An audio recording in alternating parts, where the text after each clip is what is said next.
దేవుని యొక్క 7 గుర్తులలో 2 గుర్తులు చెప్పడం జరిగింది.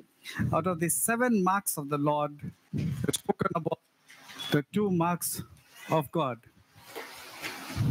కానీ ప్రతి గుర్తులోను ఒక్కొక్క గుర్తులోను ఆ దేవుని యొక్క గుర్తు ఉన్న వాళ్ళ మీద ఏ విధంగా టార్గెట్ చేసేవారు అన్నది ఆ మనుషుల్ని మీకు చూపించడం జరిగింది. People who had the marks of the Lord, what kind of people were targeting them and how they were targeted was also spoken.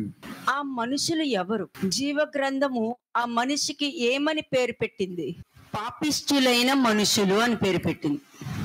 The people who didn't have the marks of God and those who were targeting the people who had the marks of God, they were categorized as sinners. పాపిష్టి జనము అని అంటే వాళ్ళు దొంగతనం చేస్తారు, కానీ పలానా చోట దొంగతనం చేశారంట అని చెప్పుకుంటారు. They are known for stealing, but they talk about others and tell, look at the thieves over there. Luke 24:7 చూద్దాం. Luke 24:7 లూకా సువార్త 24వ అధ్యాయము 7వ వచనం. మనుష్య కుమారుడు పాపిష్టులైన మనుషుల చేతికి అప్పగింపబడి సిలువ వేయబడి 3వ దినమందు లేవవలసి ఉన్నదని ఆయన మీతో చెప్పిన మాట జ్ఞాపకం చేసుకొనని వారితో అనేది. ఎవరెవరితో చెప్పారు? Who had spoken to whom? దేవదూతలు చెప్పారు. These words were spoken by the angels. పరలోకము నుండి ఉన్న దేవదూతలు ఈ భూమి మీద ఉన్న ప్రతి మనిషి యొక్క క్యారెక్టర్ బాగా తెలుసు. The angels of God knew each and every man's character. ఇప్పుడు నువ్వు ఎప్పుడు జీవించి ఉంటావు చెప్పనా? You know when you would be alive? నీ లోపల ఉన్న మనిషి స్వభావం చస్తేనే నువ్వు జీవించి ఉంటావు. నీలో ఉన్న మనిషి యొక్క స్వభావము ఈ లోకంలో ఉన్న మనిషి యొక్క లాజికల్ మైండ్ చస్తే గాని నువ్వు మనిషి కింద లెక్క కాదు. The worldly character and whatever is the worldly way of thinking, only if it dies, then you'll be categorized as good. సిలువ వేయబడిన తర్వాత 3వ దినము మగ్దలేని మరియా వీళ్ళందరూ కూడా స్త్రీలందరూ ఆ సమాధి దగ్గరికి, గొల్గతా అన్న సమాధి దగ్గరికి రావడం జరిగింది. The women came to the Golgotha caves after 3 days of the Lord Jesus Christ crucifixion. 1వ వచనం చదవండి. ఆదివారమున తెల్లవారుచుండగా ఆ స్త్రీలు తాము సిద్ధపరిచిన సుగంధ ద్రవ్యములు తీసుకొని సమాధి యొద్దకు వచ్చి సమాధి ముందర ఉండిన రాయి దొరిలింపబడి ఉండుట చూచి లోపలికి వెళ్ళిరు గాని ప్రభువైన యేసు దేహము వారికి కనబడలేదు. ఇందును గూర్చి వారికి ఏమీ తోచకయుండగా ప్రకాశమానమైన వస్త్రములు ధరించిన 2 మనుషులు వారి యొద్ద నిలబడిరి. వాళ్ళ దగ్గర నిలబడి ఏమంటున్నారు? వారు భయపడి ముఖములో నేల మోపి ఉండగా వీరు సజీవుడైన వాణిని మీరు ఎందుకు మృతులలో వెతుకుచున్నారు? అంతే. ఇప్పుడు నువ్వు ఎప్పుడైతే క్రీస్తుని తెలుసుకున్నావు, మతం కాదు, మతం తెలుసుకోక, మతం తెలుసుకున్నావంటే నువ్వు నాశనం అయిపోతావు. మతం తెలుసుకోవద్దు, దేవుణ్ణి తెలుసుకో. మతం తెలుసుకోవద్దు, దేవుణ్ణి తెలుసుకో. అప్పుడు దేవుడు సమస్తము నీకు బయలుపరుస్తారు. జరిగేది జరగబోయేది సమస్తము బయలుపరుస్తారు నీకు. Don't know about the religion, have the knowledge of God. When you know the knowledge of God, it will be useful. కదా, ఆయన ఇక్కడ లేడు, ఆయన లేచి ఉన్నాడు. ఆయన ఇంకా గలిలయలో ఉండినప్పుడు ఆ మనుష్య కుమారుడు, ఇక్కడ దేవదూతలు చెప్తున్నారు, మనుష్య కుమారుడు పాపిష్ఠులైన మనుషుల చేతికి అప్పగింపబడి సిలువ వేయబడి 3వ దినమందు లేవవలసి ఉన్నదని ఆయన మీతో చెప్పిన మాటలు జ్ఞాపకం చేసుకోలేదా అని అడుగుతున్నారు. The angels were telling to the women, the Son of Man must be delivered into the hands of the sinful men and crucified again. మరి నువ్వు ఏం జ్ఞాపకం చేసుకోవాలి? నీ సిచ్యుయేషన్ వచ్చినప్పుడు కానీ, నీ ఆలోచన విధానం మారినప్పుడు కానీ, నువ్వు తీసుకునే డిసిషన్స్ విషయంలో కానీ దేవుడి వాక్యము జ్ఞాపకం తెచ్చుకోవాలని మీరు నేర్చుకున్నారు కదా అని అడుగుతుంది ఇక్కడ. Now the same thing is about you also. After knowing about the truth, should you not know about what's going to happen? అంటే ఇక్కడ దేవదూతలు ఏంటంటే పాపిష్ఠులైన మనుషుల చేతికి, పాపిష్ఠులైన మనుషులు ఎవరు? క్రీస్తుతో పాటు ఉన్నవాళ్ళు.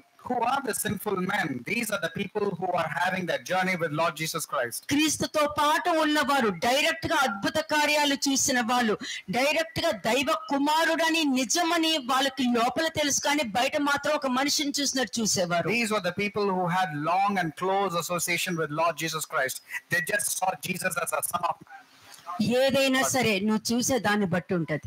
Whatever it is, it all depends on how you see. నువ్వు ఎలా చూస్తావో అదే నీ లైఫ్ లో జరుగుద్ది.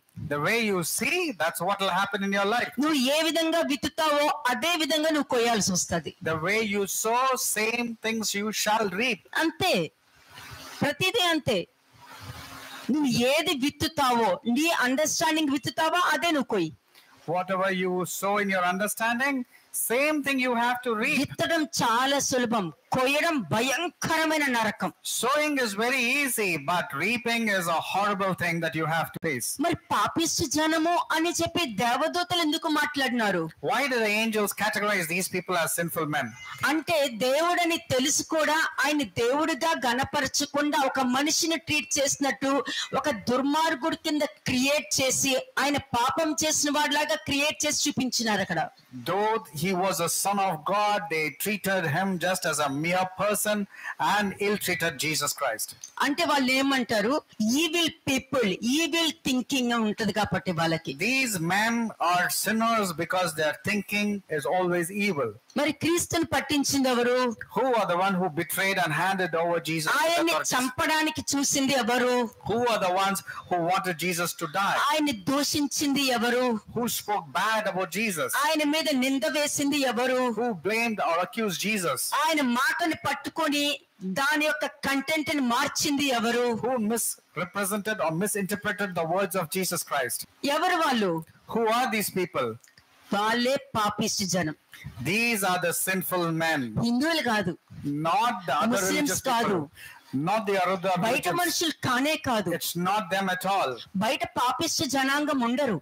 The others are not categorized as sinful men. దేవుడు తెలిసి కూడా తెలియనట్టు ప్రవర్తన ఉంటే చూసారా, బాలనే పాపిష్టి జనం అని The అంటున్నారు people who say that they know God but still don't acknowledge Him as God are the actual sinners. కదా. వాక్యం యొక్క అవగాహన లేకుండా, వాక్యం ఉందా లేదా అని సరిచూసుకోకుండా మీకు మీరు మాట్లాడుకుంటూ వెళ్తున్నారంటే మీరు పాపిష్టి జనంతోనే సమానము. When you know the word of God but when you do not know how to put it in practice, you are also categorized as a sinful person. ఇక్కడ దేవదూతల నోట్లో నుండి పాపిష్టి జనమా అని వచ్చింది అంటే, నేటి దినములో కూడా నువ్వు వాక్యం తెలిసిన తర్వాత కూడా తెలియనట్టు ప్రవర్తిస్తున్నావంటే నువ్వు ఆ కోవలోనే ఉంటావు. రేపు దేవదూత ఎదురైన తర్వాత కూడా నువ్వు పాపిష్టి జనంవి అని అంటారు. Even it's the same with you. After knowing the word of God, but if you don't conduct yourself according to the word of God, the angels will look at you and say you're a sinful person. ఎందుకంటే నువ్వు పాపిష్టి జనం కాబట్టే దేవుని యొక్క గుర్తు ఉన్న వాళ్ళ మీద నువ్వు వ్యతిరేకంగా ప్రవర్తిస్తున్నావు, వ్యతిరేకంగా అబద్ధ సాక్ష్యం చెప్తున్నావు, వ్యతిరేకంగా మాట్లాడుతున్నావు. You have become a sinful person, and that's the reason you are attacking those people who have the marks of God upon them. అంటే ఆ కాలం నుండి ఈ కాలం వరకు చెప్పేది క్రీస్తే, పేరు చెప్పేది మాత్రం క్రీస్తే. You're taking the name of Christ. కదా, క్రీస్తే అని పేరు చెప్తారు. క్రీస్తు బోధ చేసేదంతా కూడా పైన చెప్పిన 5 పాయింట్స్ ముందు పెట్టుకొని ప్రవర్తిస్తూ ఉంటారు. They talk about Christ, but the behavior is all about those 5 points which is mentioned. అంతే. నేను దేవుణ్ణి నమ్ముకున్న, పరిశుద్ధాత్మ అభిషేకం ఉంది అని చెప్పుకుంటూ వారి ప్రవర్తన ద్వారా ఆయన పట్టించేస్తారు. They say they know God, they have received the anointing of the Holy Spirit, they believe in God, but they hand over Jesus to the authorities. ఆత్మీయ స్థితి ఉన్న వాళ్ళకి వాళ్ళ ఆత్మీయ స్థితి గురించి పరీక్షించుకోని అవసరం లేదండి. When a person is spiritually good, he doesn't have to introduce or tell how spiritual he has been. కదా, అలాగే ఇంకొకరి ఆత్మీయ స్థితి గురించి కూడా మాట్లాడే అర్హత ఉండదు. At the same time, they do not have the eligibility to speak ill of another person's spiritual status. ఎందుకంటే ఆత్మీయ సంగతులని ఆత్మ కలిగిన వారితోనే వాళ్ళు పరీక్షించుకుంటూ ఉంటారు. ఒకవేళ లేదనుకోండి వాళ్ళ మీద దృష్టి కూడా పెట్టరు.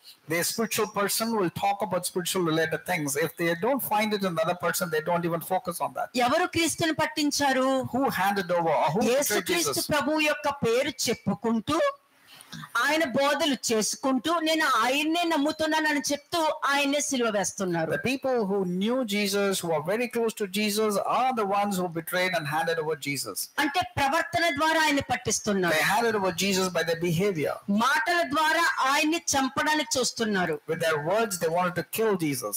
కదా, వారి మాటల ద్వారా ఆయన చంపడానికి చూస్తూ అన్యజనుల ముందు ఆయన నామానికి దూషణ తీసుకొస్తున్నారు. And not only killing Jesus, but they also brought evil name or bad name in the minds of the Gentiles. అలాగే ఆయన మీదనే మీరు నిజమైన దేవుడైతే, మీరు నిజంగానే నా ప్రార్థన విన్నట్లయితే, మీకు నేనంటే ఇష్టమైనట్లయితే అని చెప్పుకుంటూ ఆయన మీద నిందలు వేస్తూ ఉంటారు. These are the ones who keep on blaming Jesus and also use verses like telling that, Lord, if you're truly God, you will help me. If you truly have heard my prayers, you will come to my rescue. అప్పుడు వాళ్ళ యొక్క character ఎలా ఉంటది, వాళ్ళు మాట్లాడే విధానం ఎలా ఉంటది? So how will their character be? నేను దేవుడి వల్ల నిన్ను వదిలేస్తున్నాను. They will say, because of God, I'm sparing you. లేకపోతే నా ముక్కలకు వస్తాను నేను. Otherwise, I would have chopped you into pieces. కదా అని చెప్పి మాట్లాడుతూ ఉంటారు వీళ్ళు. This is how they would communicate. మరి ఎక్కడ క్రీస్తు ఉన్నారు? So where is Christ in this person's ఎక్కడ life? దేవుని యొక్క ఆత్మ ఉంది? Where is the Spirit of the Lord upon them? అంటే వీళ్ళు పాపిష్టి జనం అన్నమాట. That means they have been categorized as sinful కాబట్టి men. దేవదూతలకి పాపిష్టి జనం ఎలా ఉంటారో వాళ్ళకి బాగా తెలుసు. The angels very well know how sinful men will talk and behave. ఎందుకంటే ఎదుటి వారి నమ్మకాలు, వారి ఆచారాలు ఇవన్నీ కూడా నాకు అనవసరం. It's not about other person's character or the rituals or their faith. అవన్నీ కూడా అనవసరం, దేవదూతలకు కూడా అనవసరం. Even the angels are not bothered about others. మరి ఈ దేవదూతలు మాట్లాడారా? శాస్త్రుల గురించి కానీ, పరిచయుల గురించి కానీ, యాజకుల గురించి కానీ మాట్లాడారా? నీకు దేవుడు తెలుసు కదా, నీకు వాక్యం తెలుసు కదా, నీకు ధర్మశాస్త్రం తెలుసు కదా అని మాట్లాడారు అక్కడ వాళ్ళు? Did the angels say about anything bad about the Pharisees or the scribes? I said, you know God, why don't you speak like that? Did the angels talk like that? పాపిష్టి జనమా, మీరు నీతిమంతుని చంపారు అని అన్నాడు. They only said, you sinful people, you have killed a righteous person. అంతే. ఎందుకంటే నువ్వు దేవుడి వాక్యం తెలుసుకున్న తర్వాత కూడా ఒక మనిషి మీద నింద వేసినా, ఒక మనిషి మీద అబద్ధ సాక్ష్యం పలికినా, ఇవన్నీ కూడా చేసినా కూడా దేవదూతలు పాపిష్టి జనమనే పిలుస్తారు. When you blame an innocent person, implicate him, you are categorized as a sinful person. అందుకే నేర్పిస్తున్నా, ఎదుటి వారు ఎలా ఉన్నారు కాదు, నువ్వు ఎలా ఉన్నావు, నువ్వు ఏం చేస్తున్నావు, నువ్వు ఎలా ప్రవర్తిస్తున్నావు, నువ్వు ఎలా ఆలోచిస్తున్నావు, నువ్వు దేవుడి నామానికి దూషణ తీసుకురాకుండా ఎట్లా ఉన్నావు అన్న నిన్ను నువ్వు పరీక్షించుకో. ఎదుటి వాళ్ళ గురించి నీకు అనవసరం. It's not at all about others, it's all about you. You need to test and examine yourself. Don't even pass a comment on others. ఈ పాపిష్టి జనం యొక్క క్యారెక్టర్ ఎట్లా ఉంటుందో ఒక ఈజీగా ఒక చిన్న పాయింట్ మీకు చూపిస్తాను నేను. Let me show you the characteristics of a sinful person. జాగ్రత్తగా వినండి. పాపిష్టి జనం అంటే ఏంటి? What is the meaning of sinful people?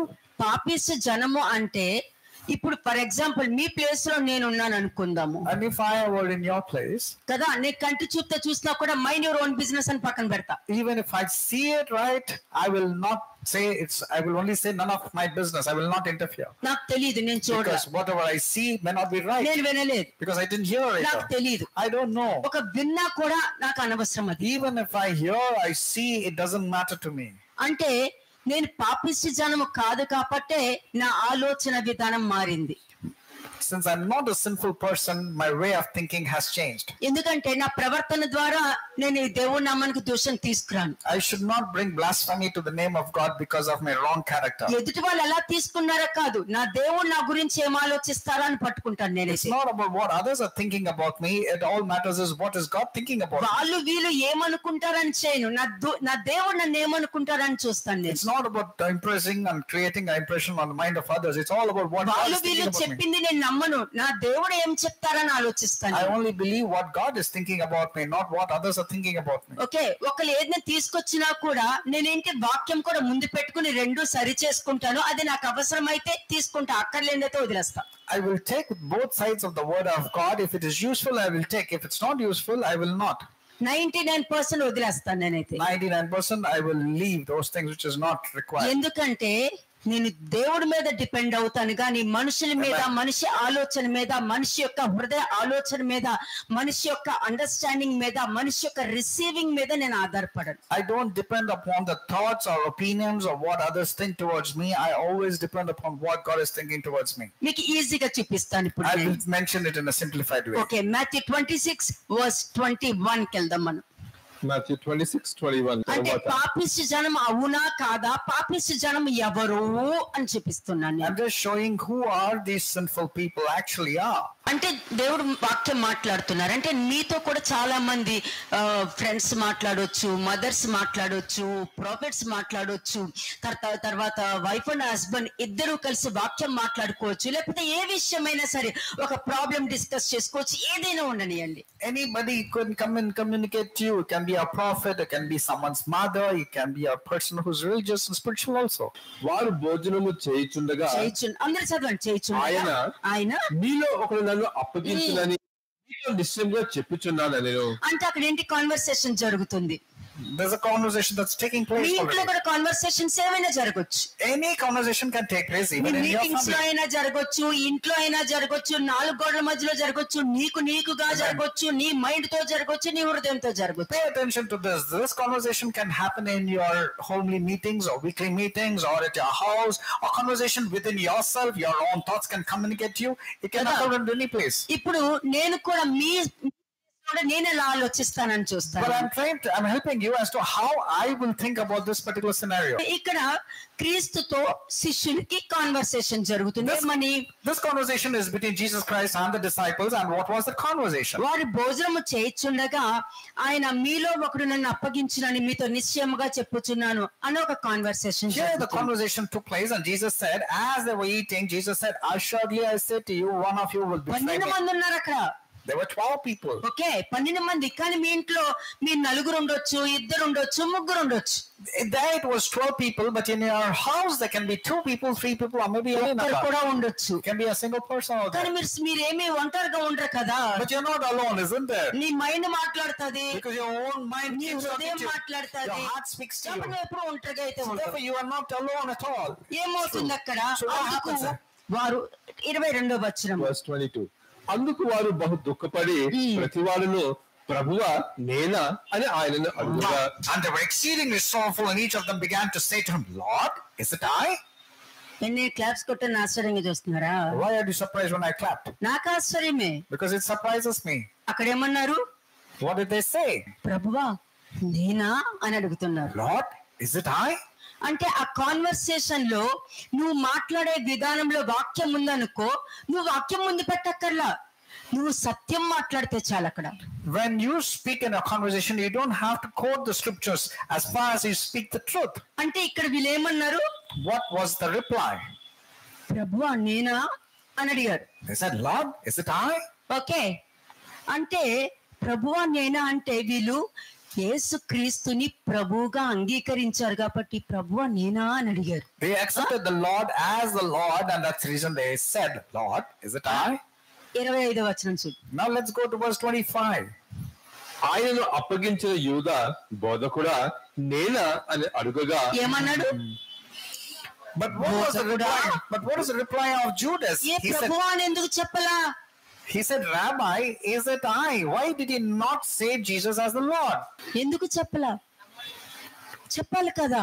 Why did Judas not acknowledge the Lord as Lord? శిష్యులందరూ ప్రభువా నేనా అని వాళ్ళు ప్రశ్న వేస్తూ వాళ్ళని పరిశీలించుకుంటున్నారు అక్కడ. The other 11 disciples were calling Jesus as the Lord and introspecting their lives, while Judas said, Rabbi. నేనేం చేశాను అంటే ప్రభువా నేనా అనుకుని నేనేందో తప్పు చేస్తున్నానా, నేనేందో ఆయన బాధ పెట్టానా, అయ్యో నేనేందో ఎక్కడ తప్పు చేశాను, నేను ఎవరి దగ్గర నేను ఏదో మాట్లాడేశానా, ఈ మాట ఎందుకు వచ్చింది అని వాళ్ళు పరిశీలించుకుంటున్నారు. They were examining themselves and testing themselves. Did I say something? Did I do something that the Lord is telling about me? ఇక్కడ నేనా అన్నాడు అంటే అందరూ బోధకులు ఉన్నారు, ఆ బోధకులు నువ్వు ఒక బోధకుడివే. That means Judas meant there are many preachers and teachers, many rabbis are there. You're also one of them. వాళ్ళు ప్రభు అని కరెక్ట్ గా మెన్షన్ మెన్షన్ చేస్తున్నారు. The 11 disciples clearly quoted Jesus as the ఈ Lord. ప్లేస్ లో నేనున్నాను And అనుకోండి, if I were you, ఏదైనా సరే ఇంట్లో ఏదో ఒక డిస్కషన్ జరిగిన, ఒక ల్యాండ్ గురించి కానీ, లేకపోతే ఒక గోల్డ్ గురించి కానీ, లేకపోతే పిల్లల గురించి కానీ, లేకపోతే బిజినెస్ గురించి కానీ ఇలా జరుగుతున్నప్పుడు అది విన్నప్పుడు నేను ఏ విధంగా చెప్తాను? వాక్యాన్ని ముందు పెట్టుకొని నేను వింటాను ఏం జరుగుతుందని. ఎందుకంటే ప్రభు కదా, కాబట్టి నేను వినొద్దు, నాలో ఉన్న ప్రభు వినాలి. if there is a discussion about gold or property or any money dealings or any about a family person, I will have to keep the Lord within me and say, Lord, because Lord is hearing, Lord is knowing this. ఒకవేళ నేను నీకు జవాబు చెప్పాల్సి వస్తే ప్రభువా అన్నట్టుగా నేను answer ఇస్తాను. అంటే దానికి అర్థము, నా తండ్రి నాకు ప్రభువుగా ఉండనవసరంలా, నా తల్లి నాకు ప్రభువుగా ఉండనవసరంలా, నా భర్త నాకు ప్రభువుగా ఉండవలసిన అవసరం లేదు, నా భార్య నాకు ప్రభువుగా ఉండనవసరం లేదు. కానీ నా ప్రభువు నాకు ఉన్నాడు కాబట్టి నేను ఇచ్చే జవాబులోనే నా ప్రభువా నేనా అని చెప్పి నా దేవుడు నాడు నేను చూపించుకుంటాను అక్కడ. My husband, my wife, my father, my mother, my children, or any boss, anybody don't have to be my Lord over there. But since the Lord is my God, He's there inside me, I have to reply with the word of God and say, Lord, అంటే is it దానికి I? అర్థం ఏంటి? And what does it mean? నేను లేను, ప్రభువే నాలో ఉండి ఆలోచిస్తున్నారని అర్థం అక్కడ. It actually means it's not me no longer, it's the Lord is thinking on my behalf. ప్రతిరోజు గుర్తు పెట్టుకో, నీ హృదయంలో ప్రభువా నేనా అని వాళ్ళు దుఃఖపడ్డారు అంటే వాళ్ళు దేవుణ్ణి నిజముగా సత్యముతో వాళ్ళు నమ్ముతున్నారు. If you read verse 22 very carefully, they were exceedingly sorrowful, and then they were introspecting themselves and asked, Lord, is it I? అంటే సరే 22వ వచనం ఒకసారి చూద్దాం. Let's read verse 22 once again. అందుకు వారు బహు దుఃఖపడి ప్రతివాడును ప్రభువా నేనా అని ఆయనను అడుగగా, అడిగిన తర్వాత వాళ్ళకి ఏం జవాబు ఇచ్చినారు? What was the reply given by the Lord to the 11 23వ disciples? వచనం చూడండి. ఆయన నాతో కూడా పాత్రలో చెయ్యి ముంచిన వాడు ఎవడో వాడే నన్ను అప్పగించువాడు. అంతే, అంటే వాళ్ళెవరు చేయి ముంచలేదు అక్కడ The others did not dip their hand with the Lord in the dish. కదా. కానీ 25వ వచనంలో చూడండి మళ్ళా ఇప్పుడు. Now read verse 25 again. ఆయనను అప్పగించిన యూదా బోధకుడా నేనా అని ఆయనను అడుగగా, ఆయన నీవన్నట్టే అనెను. అది ఆన్సర్ ఏమొచ్చింది? నీవన్నట్టే. When Judas asked, Rabbi, is it I? Jesus very clearly said, you have said it. ఏం వింటున్నారు, ఎంత వింటున్నారు కాదండి It's not what you're hearing or how much you're hearing. కదా. నీ సంభాషణ ఉప్పు వేసినట్లు కృపాసహితంగా ఉండాలని వాక్యం చెప్తుంది. Your words should be seasoned with salt with everybody who asks you a question. ఎందుకంటే ఎవరైనా చెప్పేటప్పుడు వాళ్ళు ఎందుకు చెప్తున్నారు, దేనికి చెప్తున్నారు అన్న గ్రహింపు నీలో లేదనుకో, నీ జీవితం విషయంలో ఆలోచించుకునే అవకాశం కూడా దేవుడు నీకు ఇవ్వరు. God will not give you a chance for you to think, because when you're not able to recollect or reply the person who's talking to you properly. అంటే పాపిష్టి జనం యొక్క ఆన్సర్ ఎలా ఉంటుంది? What was the reply of the sinful person? బోధకుడా నేనా అని He asked, ఉంటది. Rabbi, is it I? వెంటనే నీకు ఆన్సర్ వచ్చేస్తుంది. అంటే And you got to reply also. నీ ఇంట్లో కూడా నువ్వు మాట్లాడే విధానం గాని, రిసీవ్ చేసుకునే విధానం గాని నీవన్నట్టే ఆన్సర్ వచ్చేస్తుంది. అది నీకు వినిపించదు, నీకు కనిపించదు. You will also get an answer that it is you, and you cannot hear, you cannot comprehend, you cannot even know that you are the person. వాళ్ళు చూడలేరు, వాళ్ళు వినలేరు, వాళ్ళకి తెలియదు. కానీ వాయిస్ తప్పకుండా ఏమైంది, నెబుకద్నెజర్ రాజుకి ఏమైంది? పరిశుద్ధుడు అక్కడ ఆకాశం నుండి ఒక దేవతతో మాట్లాడడం జరిగింది, రాజా నీ రాజ్యం నీ నుండి తీసేస్తున్నాను అని చెప్పి. Therefore, these sinful people cannot see, cannot hear, comprehend. Now, what happened in the case of King Nebuchadnezzar? When the moment when the word was about to come out of his mouth, Holy One from heaven spoke, King, your kingdom has been snatched away from ఈ you. శరీరం ఎప్పుడైతే ఆ దానియేలుకి Nebuchadnezzar రాజుకి జరిగిన incident జరిగిన తర్వాత ఆలోచించడానికి భయపడుతుంది, మాట్లాడడానికి భయపడుతుంది, పొగడడానికి భయపడుతుంది. ఆఖరికి ఎంత భయం అంటే ఎదుటి వాళ్ళు ఆమెను పొగుడుతున్నా కూడా వద్దు బాబోయ్ అని భయపడుతుంది. ఎందుకంటే ఆ పొగడ్తలు విని సంతోషపడుతున్నప్పుడు పరిశుద్ధాత్మను తీసేస్తారేమోనని భయం. ప్రభువా నేనా అని చెప్తున్నావనంటే నువ్వు రిసీవ్ చేసుకునే విధానం వేరే ఉంటది. When you say, Lord, is it I? That means your way of receiving will be at its best. అంతే, నువ్వు అన్నిట్లోనే పెర్ఫెక్ట్ గా ఉంటేనే ఎదుటి వాళ్ళని పాయింట్ అవుట్ చేయి. You can point out at others provided you are perfect in all your ways. అది కూడా దేవుడిచ్చే అది దేవుడి ఇచ్చిన అధికారం. అది నీకు అన్నిటి మీద అధికారం ఉందని చెప్తున్నారు. You have authority over everything. Therefore, God has given you the authority. పరలోకపు తాళపు చెవి నేను నీకు అనుగ్రహిస్తున్నానని చెప్పి వాక్యం చెప్తుంది. I have given you the keys of the kingdom of God. నువ్వు భూమి మీద ఏది బంధిస్తావో పరలోకంలో కూడా అది బంధింపబడుతుందని చెప్తుంది. Whatever you bind on earth is bound in heaven also. పాపిష్టి జనానికి కీస్ ఇస్తే ఆ కీస్ అక్కడ పెట్టుకోవాలో ఎక్కడ జాగ్రత్త పెట్టుకోవాలో కూడా వాళ్ళకి తెలియదు. What happened to the keys when it's given to the sinful man? They do not know value తెలియదు కదా. They do not know the value of it. ఆ కీ అని అనుకుంటారు. They think it's just a key. ఒక key value ఎప్పుడంటే నువ్వు ఇంటికి పాడేసుకుని ఎక్కడ దొరకకుండా నీకు ఏ సాయం దొరకకుండా ఉంటే చూసావు, అప్పుడు తెలుసు దాని యొక్క value. You know the value of your house when you lose the key and you do not know where you lost it.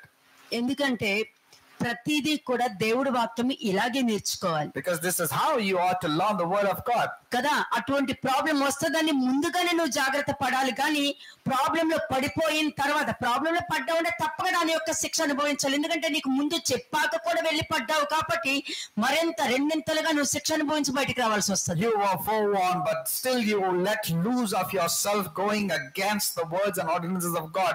Therefore, you have to be punished for sure. The consequences you have to face. ఇస్కరియోతు యూదాకి number 1 పశ్చాత్తాప పడటానికి, తప్పు తెలుసుకోవడానికి, తన పాపపు ఆలోచన విడిచిపెట్టడానికి దేవుడు అవకాశం ఇచ్చారు.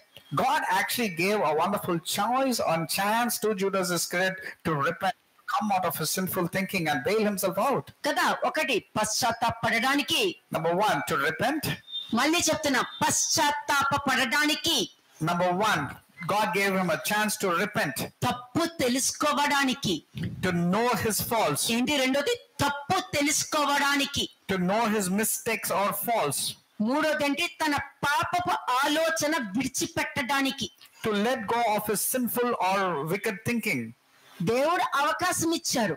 God gave him a wonderful chance. అయినా కూడా పాపపు మార్గములోనే పోయి తనను తాను చంపుకున్నాడు. But he decided to go into the sinful and wicked way and kill himself. అంటే దానికి అర్థం ఏంటి? What does it mean? నాకేది నచ్చిందో నేను చేస్తాను. I will do what I like. కదా, అతని దృష్టికి మనిషి కుమారుడు మనిషితో సమానం. Because for him, Jesus was just a man. కదా, ఆయన ఏం చేసినా పాప పని చేసినోడితోనే సమానము. And whatever he did was just a man doing an evil thing. అందుకని అప్పగించడానికి వెళ్ళాడు. That was the reason for his betraying Jesus. ఎందుకంటే క్రీస్తుని నమ్మలేదు. Because he didn't believe in the పాపిష్టి purpose. జనం కదా. Because he was a sinful person. పాపిష్టి జనానికి ఉన్న మనస్తత్వం ఇదే. పాపిష్టి జనానికి ఉన్న మనస్తత్వం ఎప్పుడు ఉంటుంది?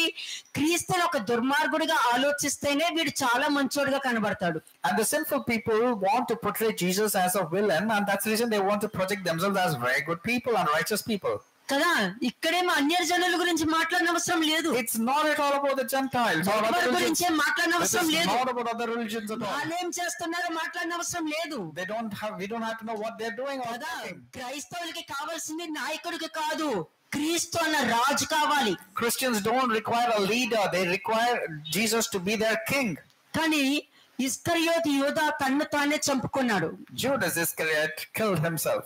అంటే అట్లాగా తన ఆత్మని తన శరీరాన్ని కూడా చంపుకున్నాడు. He killed both his spirit and his body. తను తానే తెచ్చుకున్నాడు శాపంలో, తను తానే వెళ్ళిపడ్డాడు. He brought a curse upon himself. కదా, ఎందుకంటే సిలువ వేయడానికి ఇచ్చేసిన తర్వాత ఆయన నీతిమంతుడని వెళ్ళిపోయాడు. ఎవరెళ్ళమన్నారు? But after handing over, betraying Jesus, then he went about telling he's a righteous person. మరి అప్పగించే ముందు కనిపించలేదా? Why did he not sense before handing over Jesus? అప్పగించే ముందు అనిపించలేదు. Why not before betraying? మరి తర్వాత ఎట్లా కనిపించింది? How did he know about it later నీ on? పశ్చాత్తాపం క్షమించబడిందా పోనీ? At least did your repentance really help you? లేదు. ఎందుకంటే మ్రాను మీద బ్రేలాడు వాడు శాపగ్రస్తుడన్న శాపంలోకి వెళ్ళావు కాబట్టి నేను దేవుని క్రీస్తుని నమ్ముకుంటున్నాను అని చెప్పి శాపంలో ఉన్న వ్యక్తులు చాలా మంది ప్రపంచంలో కొన్ని కోట్ల మంది ఉన్నారు. Because Galatians chapter 3 verse 13 clearly says, "Cursed is the person who hangs himself on the tree." So like that, there are plenty of people who have brought the curse upon themselves. Wrong decisions. Wrong decisions can mislead you. నీకు correct డిసిషనే కానీ చివరికి అది wrong decision గా మారుతుంది. It appears to be correct decision that you took initially, but you land yourself దాని in యొక్క trouble. శిక్ష అనుభవించవలసిందే. For sure you have to face the consequences. సొలొమోను యొక్క కొడుకు తీసుకున్న రాంగ్ డిసిషన్ ఏమైంది? అప్పటి వరకు కూడా ఇశ్రాయేలు దేశము 2 రాజ్యాలుగా అవ్వలేదు. Solomon's son Rehoboam took a wrong decision. What happened before that wrong decision? The kingdom was not divided into 2. దేవుడు ఏ మనిషినైనా ఎక్కడి నుండైనా లేపొచ్చు. Amen. God can really pull any person from down to a very high status. దేవుడు ఒక మనిషిని ready చేసి పెడతారు. God will always keep a person ready, కానీ అప్పుడే రిలీజ్ చేయరు. but he will not release immediately. Release చేయకుండా నిన్నే ఉంచి నిన్నే రీటైన్ చేసి నిన్నే గొప్పగా నిలబడాలని దేవుడు చూస్తారు. God desires to retain you and ensure that you have been given that prominence. కానీ ప్రతిదీ అలౌ చేస్తారు. But God gives you allowances. ప్రతిదీ అలౌ చేస్తారు. He allows things into your నువ్వు life. తీసుకునే నిర్ణయానికి అలౌ చేస్తారు. He gives you a choice to take your నువ్వు decisions. మాట్లాడడానికి నువ్వు మాట్లాడే మాటకి నీకు అలౌ చేస్తారు. He allows you the way that you speak also. వాక్యమే చెప్తుంది కదా, అతను హృదయంలో ఏముందో తెలుసుకొనవలనని అని ఉంటది. మీరే చెప్పుకోండి Because the word of God says to test and see what is there in his heart. కదా, దేవుడి వాక్యమే చెప్తుంది I'm talking about the word of God. కదా. కాబట్టి మీ హృదయంలో ఏముందో తెలుసుకోవాలని ఏం చేస్తారు? మీరు మాట్లాడే కాన్వర్సేషన్ లో గానీ, నువ్వు ఆలోచించే విధానంలో గానీ, నువ్వు తీసుకునే నిర్ణయంలో కానీ, నువ్వు తీసుకునే డిసిషన్ లో దేవుడు చూస్తారు అంతే. God looks as to how you're communicating in your weekly meetings or in your houses with others. What is your speech coming out? What is your output? అలాగే పరలోకం నుండి దేవదూతలు కూడా చూస్తూ ఉంటారు. Likewise, the angels also look down from heaven to see what you're speaking and what you're వాళ్ళకి thinking. తెలుసు నువ్వు దేవునికి సంబంధించిన వాడు, వాళ్ళకి పాపిష్టి జనమా అన్నది. They know whether you are godly children or you're a sinful person. కదా. ఇప్పుడు ఒకసారి ఒక పాయింట్ చెప్తా. 1 Kings 12th చాప్టర్కి వెళ్ళండి.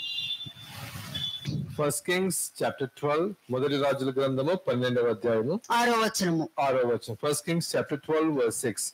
అప్పుడు రాజైన రెహబాము తన తండ్రి అయిన సొలొమోను బ్రతికి ఉన్నప్పుడు అతని సముఖమునందు సేవ చేసిన పెద్దలతో ఆలోచన చేసి ఈ జనులకు ఏమి ప్రత్యుత్తరము ఇచ్చేదనని వారిని అడుగుగా, అంటే పెద్దలు, సొలొమోను దగ్గర ఉన్న పెద్దలు, వాళ్ళకి అన్ని మంచి చెడులు అన్ని తెలుసు.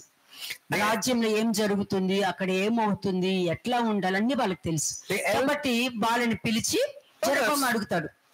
King Rehoboam consulted the elders who stood before his father Solomon. Next. verse 7. He asked, how do you advise me to answer these people? Now let's see verse 7. వారు ఈ దినములనే నీవు నీ జనులకు దాసుడివై వారికి సేవ చేసి మృదువైన మాటలతో వారికి ప్రత్యుత్తరం ఇచ్చిన ఎడల, ఇది ఎవరైనా, ఒక పెద్ద ఆఫీసర్ అయినా ఉండనియండి, ఒక యజమాని అయినా ఉండనియండి, ఒక ఏంటి పై పొజిషన్ లో ఉన్న వాళ్ళు ఎవ్వరైనా ఉండనియండి, నీ కింద వారితో ఎలా ఉండాలి అన్నది ఇక్కడ క్లియర్ గా చెప్తున్నారు. The word of God very clearly రాజుకు says, చెప్తున్నారు నువ్వు ఎలా ఉండాలని. the elders are actually telling to Rehoboam how he has to conduct with his people. చదవండి. వారు సదాకాలము నీకు దాసులగుదురు అని. అంటే మృదువైన మాటలతో, రాసి పెట్టుకోండి, మృదువైన మాటలతో నీ కింద ఉన్న వాళ్ళతోను అలాగే పై ఉన్న వాళ్ళకి కూడాను మృదువైన మాటలతో. You need to have your communication with gentleness either to your bosses మంచి or to your మాట, employees. ఒక మంచి మాట కోపాన్ని చల్లారుస్తుంది. A soft talk, a speech will cool down any anger. Okay, మంచి మాట, మంచి చెప్పే మాట కోపాన్ని చల్లారుస్తుంది. A good word at the right time will cool any person. అక్కడ ఈ పెద్దలు ఎవరికి? సొలొమోను కొడుకు చెప్తున్నారు, నువ్వు రాజ్యంలో ఉన్న వాళ్ళందరితోనూ ప్రేమగా, నీ కింద వాళ్ళందరితోనూ మంచి ప్రవర్తన కలిగి మృదువైన మాటలతో నువ్వు ఉన్నావంటే అని చెప్తున్నారు. Next verse. And here they're telling in verse 7, if you have to be a servant to these people today and serve them and answer them and speak good words to them, సదాకాలము నీకు దాసులవుదురు అని చెప్పారు. they will be servant to you forever. They will serve you forever. ఎంత బాగా చెప్పారు చూడండి. How wonderful was the advice. సదాకాలము నమ్మకంతో నీ దగ్గర పనిచేస్తారని చెప్తున్నారు. They will be your servants forever. కదా. కానీ ఈ మాటలు విన్న తర్వాత సొలొమోను కొడుకు ఏం చేశాడో చూద్దాం. Next verse. But after the elders gave the advice, let's see what did Rehoboam did. verse 8. అయితే అతడు పెద్దలు తనతో చెప్పిన ఆలోచనను నిర్లక్ష్య పెట్టి పక్కన పెట్టేశాడు, వినలేదు. But he rejected the advice which the elders given him.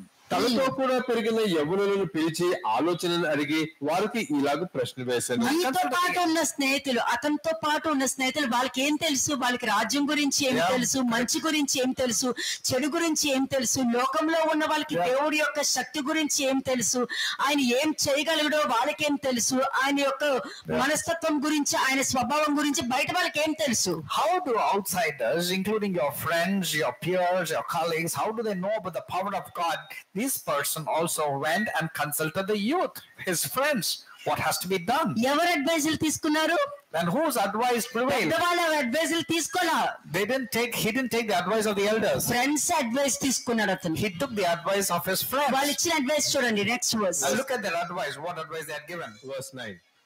మా మీద నీ తండ్రి ఉంచిన కాడిని చులకన చేయుడని నాతో చెప్పుకున్న ఈ జనులకు ప్రత్యుత్తరం ఇచ్చుటకు ఏ ఆలోచనను మీరు చెప్పుదురు? అప్పుడు అతనితో కూడా ఎదిగిన ఆ యవ్వనస్తులు ఈ ఆలోచన చెప్పిరి. నీ తండ్రి మా కాడిని బరువైనదిగా చేసిన గాని నీవు దానిని చులకనగా చేయవలనని నీతో చెప్పుకున్న ఈ జనులకు ఇలాగా ఆజ్ఞ ఇమ్ము. నా తండ్రి నడుము కంటే నా చిటికెన వేలు పెద్దదిగా ఉండును. నా తండ్రి మీ మీద బరువైన కాడిని పెట్టినను సరే నేను ఆ కాడిని ఇంకా బరువుగా చేయుదును. నా తండ్రి చెబుకులతో మిమ్మల్ని శిక్షించను సరే నేను కొరడాలతో మిమ్మల్ని శిక్షించదును. ఏం చేస్తారు? పెద్దవాళ్ళు చెప్పిన ఆలోచన పక్కన పెట్టేసేసి వాళ్ళ స్నేహితులు చెప్పిన ఆలోచన ముందు పెట్టుకున్నారు. ఆ టైంలో ఎంటైర్ ఇశ్రాయేల్ జనాంగానికి రాజు. Rehoboam was still the king of entire Israel, and he rejected the counsel that came from the elders and took up the counsel that came from his friends. Israel జనాంగానికి, Judah జనాంగానికి రాజు. The nations were not separated into two. మరి ఈ రోజు కూడా నువ్వు తీసుకునే decision ఏంటి? నువ్వు తీసుకునే నిర్ణయం ఏంటి? Today I'm asking you this question. What is the decision that you have taken? మరి నీకు తెలియకుండా దేవుడు ఏర్పరిచిన మనిషిని పంపించవచ్చా? No, without your knowledge God can send anybody. ఎవరినైనా పంపించవచ్చు. ఎందుకంటే నువ్వు రాంగ్ డిసిషన్ తీసుకున్నావంటే నీ ఆశీర్వాదం పక్కన వాళ్ళకి ఇస్తున్నావు అని అర్థం. If you're taking wrong decisions, you know what's happening? You're passing a blessing to somebody else. అంతే. నువ్వు రాంగ్ డిసిషన్ తీసుకోవడం వల్ల నీకు ఎక్కువ దెబ్బలు తగులుతాయి, నీతో పాటు ఉన్న వాళ్ళకి తక్కువ దెబ్బలు తగులుతాయి. And since you got influenced by your others' decisions, you will be spanked more than the people who gave advice to you. అంటే నువ్వు తీసుకునే నిర్ణయము నీకు కీడు చేస్తుంది.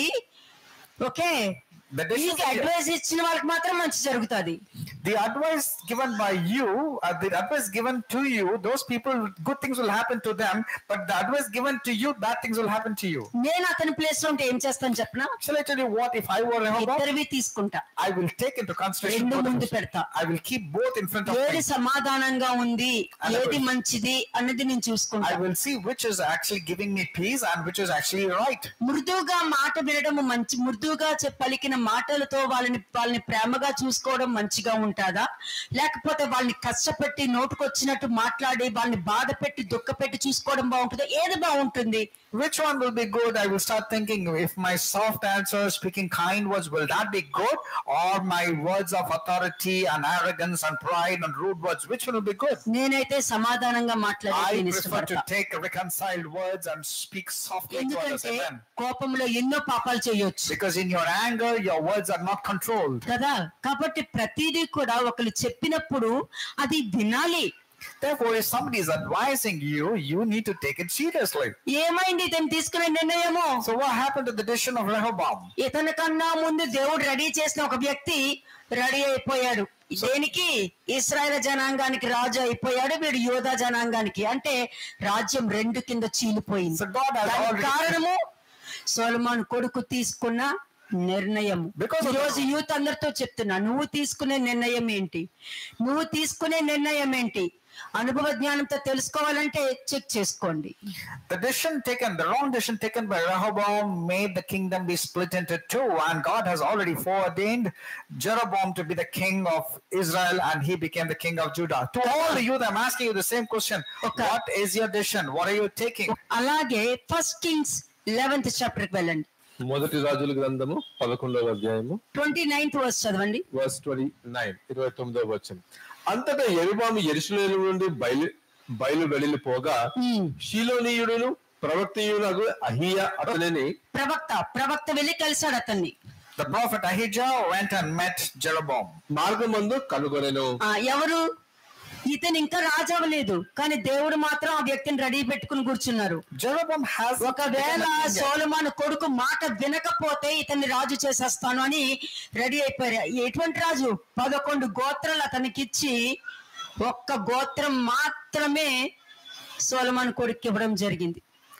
అటువంటి పరిస్థితి వస్తుంది. అంటే నీకు ఇవ్వవలసిన 100 ఆశీర్వాదంలో ఒకటే నీకు మిగులుతుంది. ఆలోచించండి.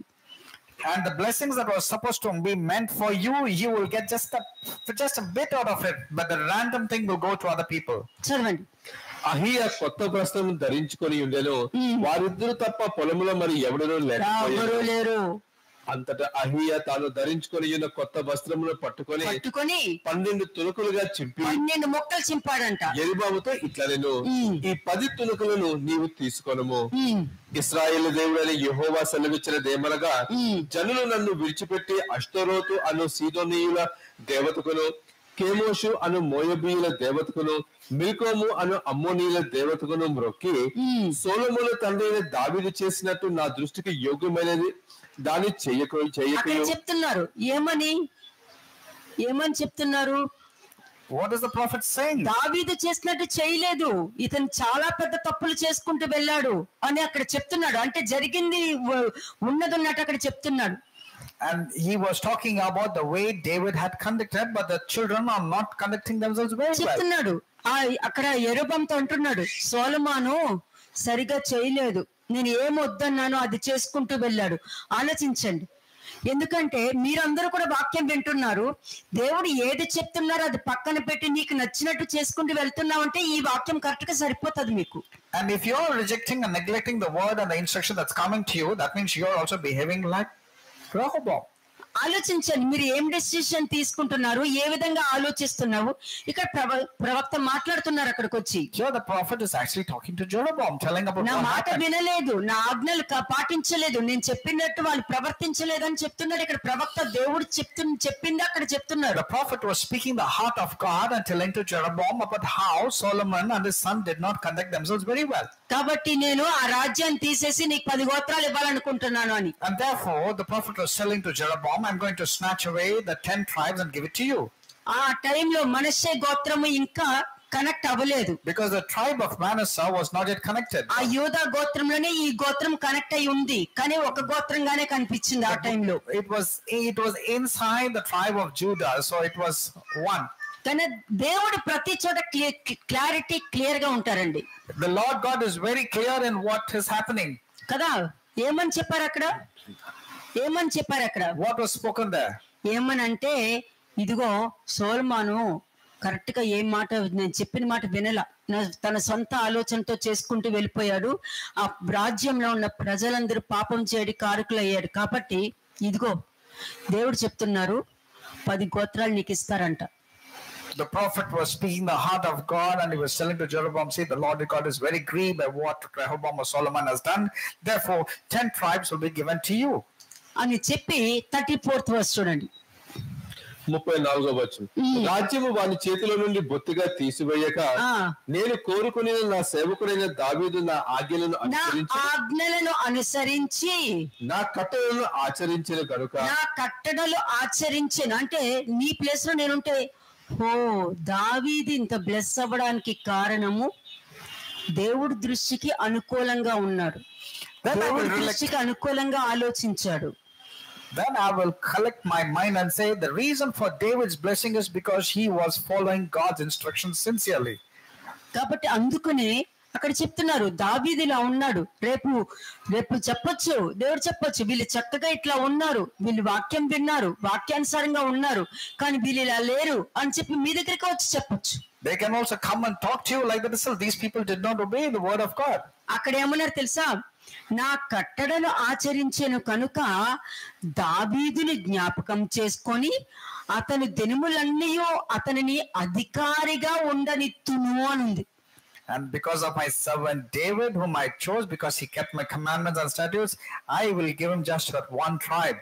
అంటే For the sake of servant David. ఎప్పుడు దావీదు మీద ఒక దృష్టి పెట్టారంటే దేవుడి దృష్టిలో ఒకడు కరెక్ట్ గా ఉన్నాడంటే వాళ్ళ తరతరాలు కూడా మంచిగా బతికేస్తారనమాట. If a person is found to be right in the sight of God, God for the sake of that person will bless the people and the generation. కదా.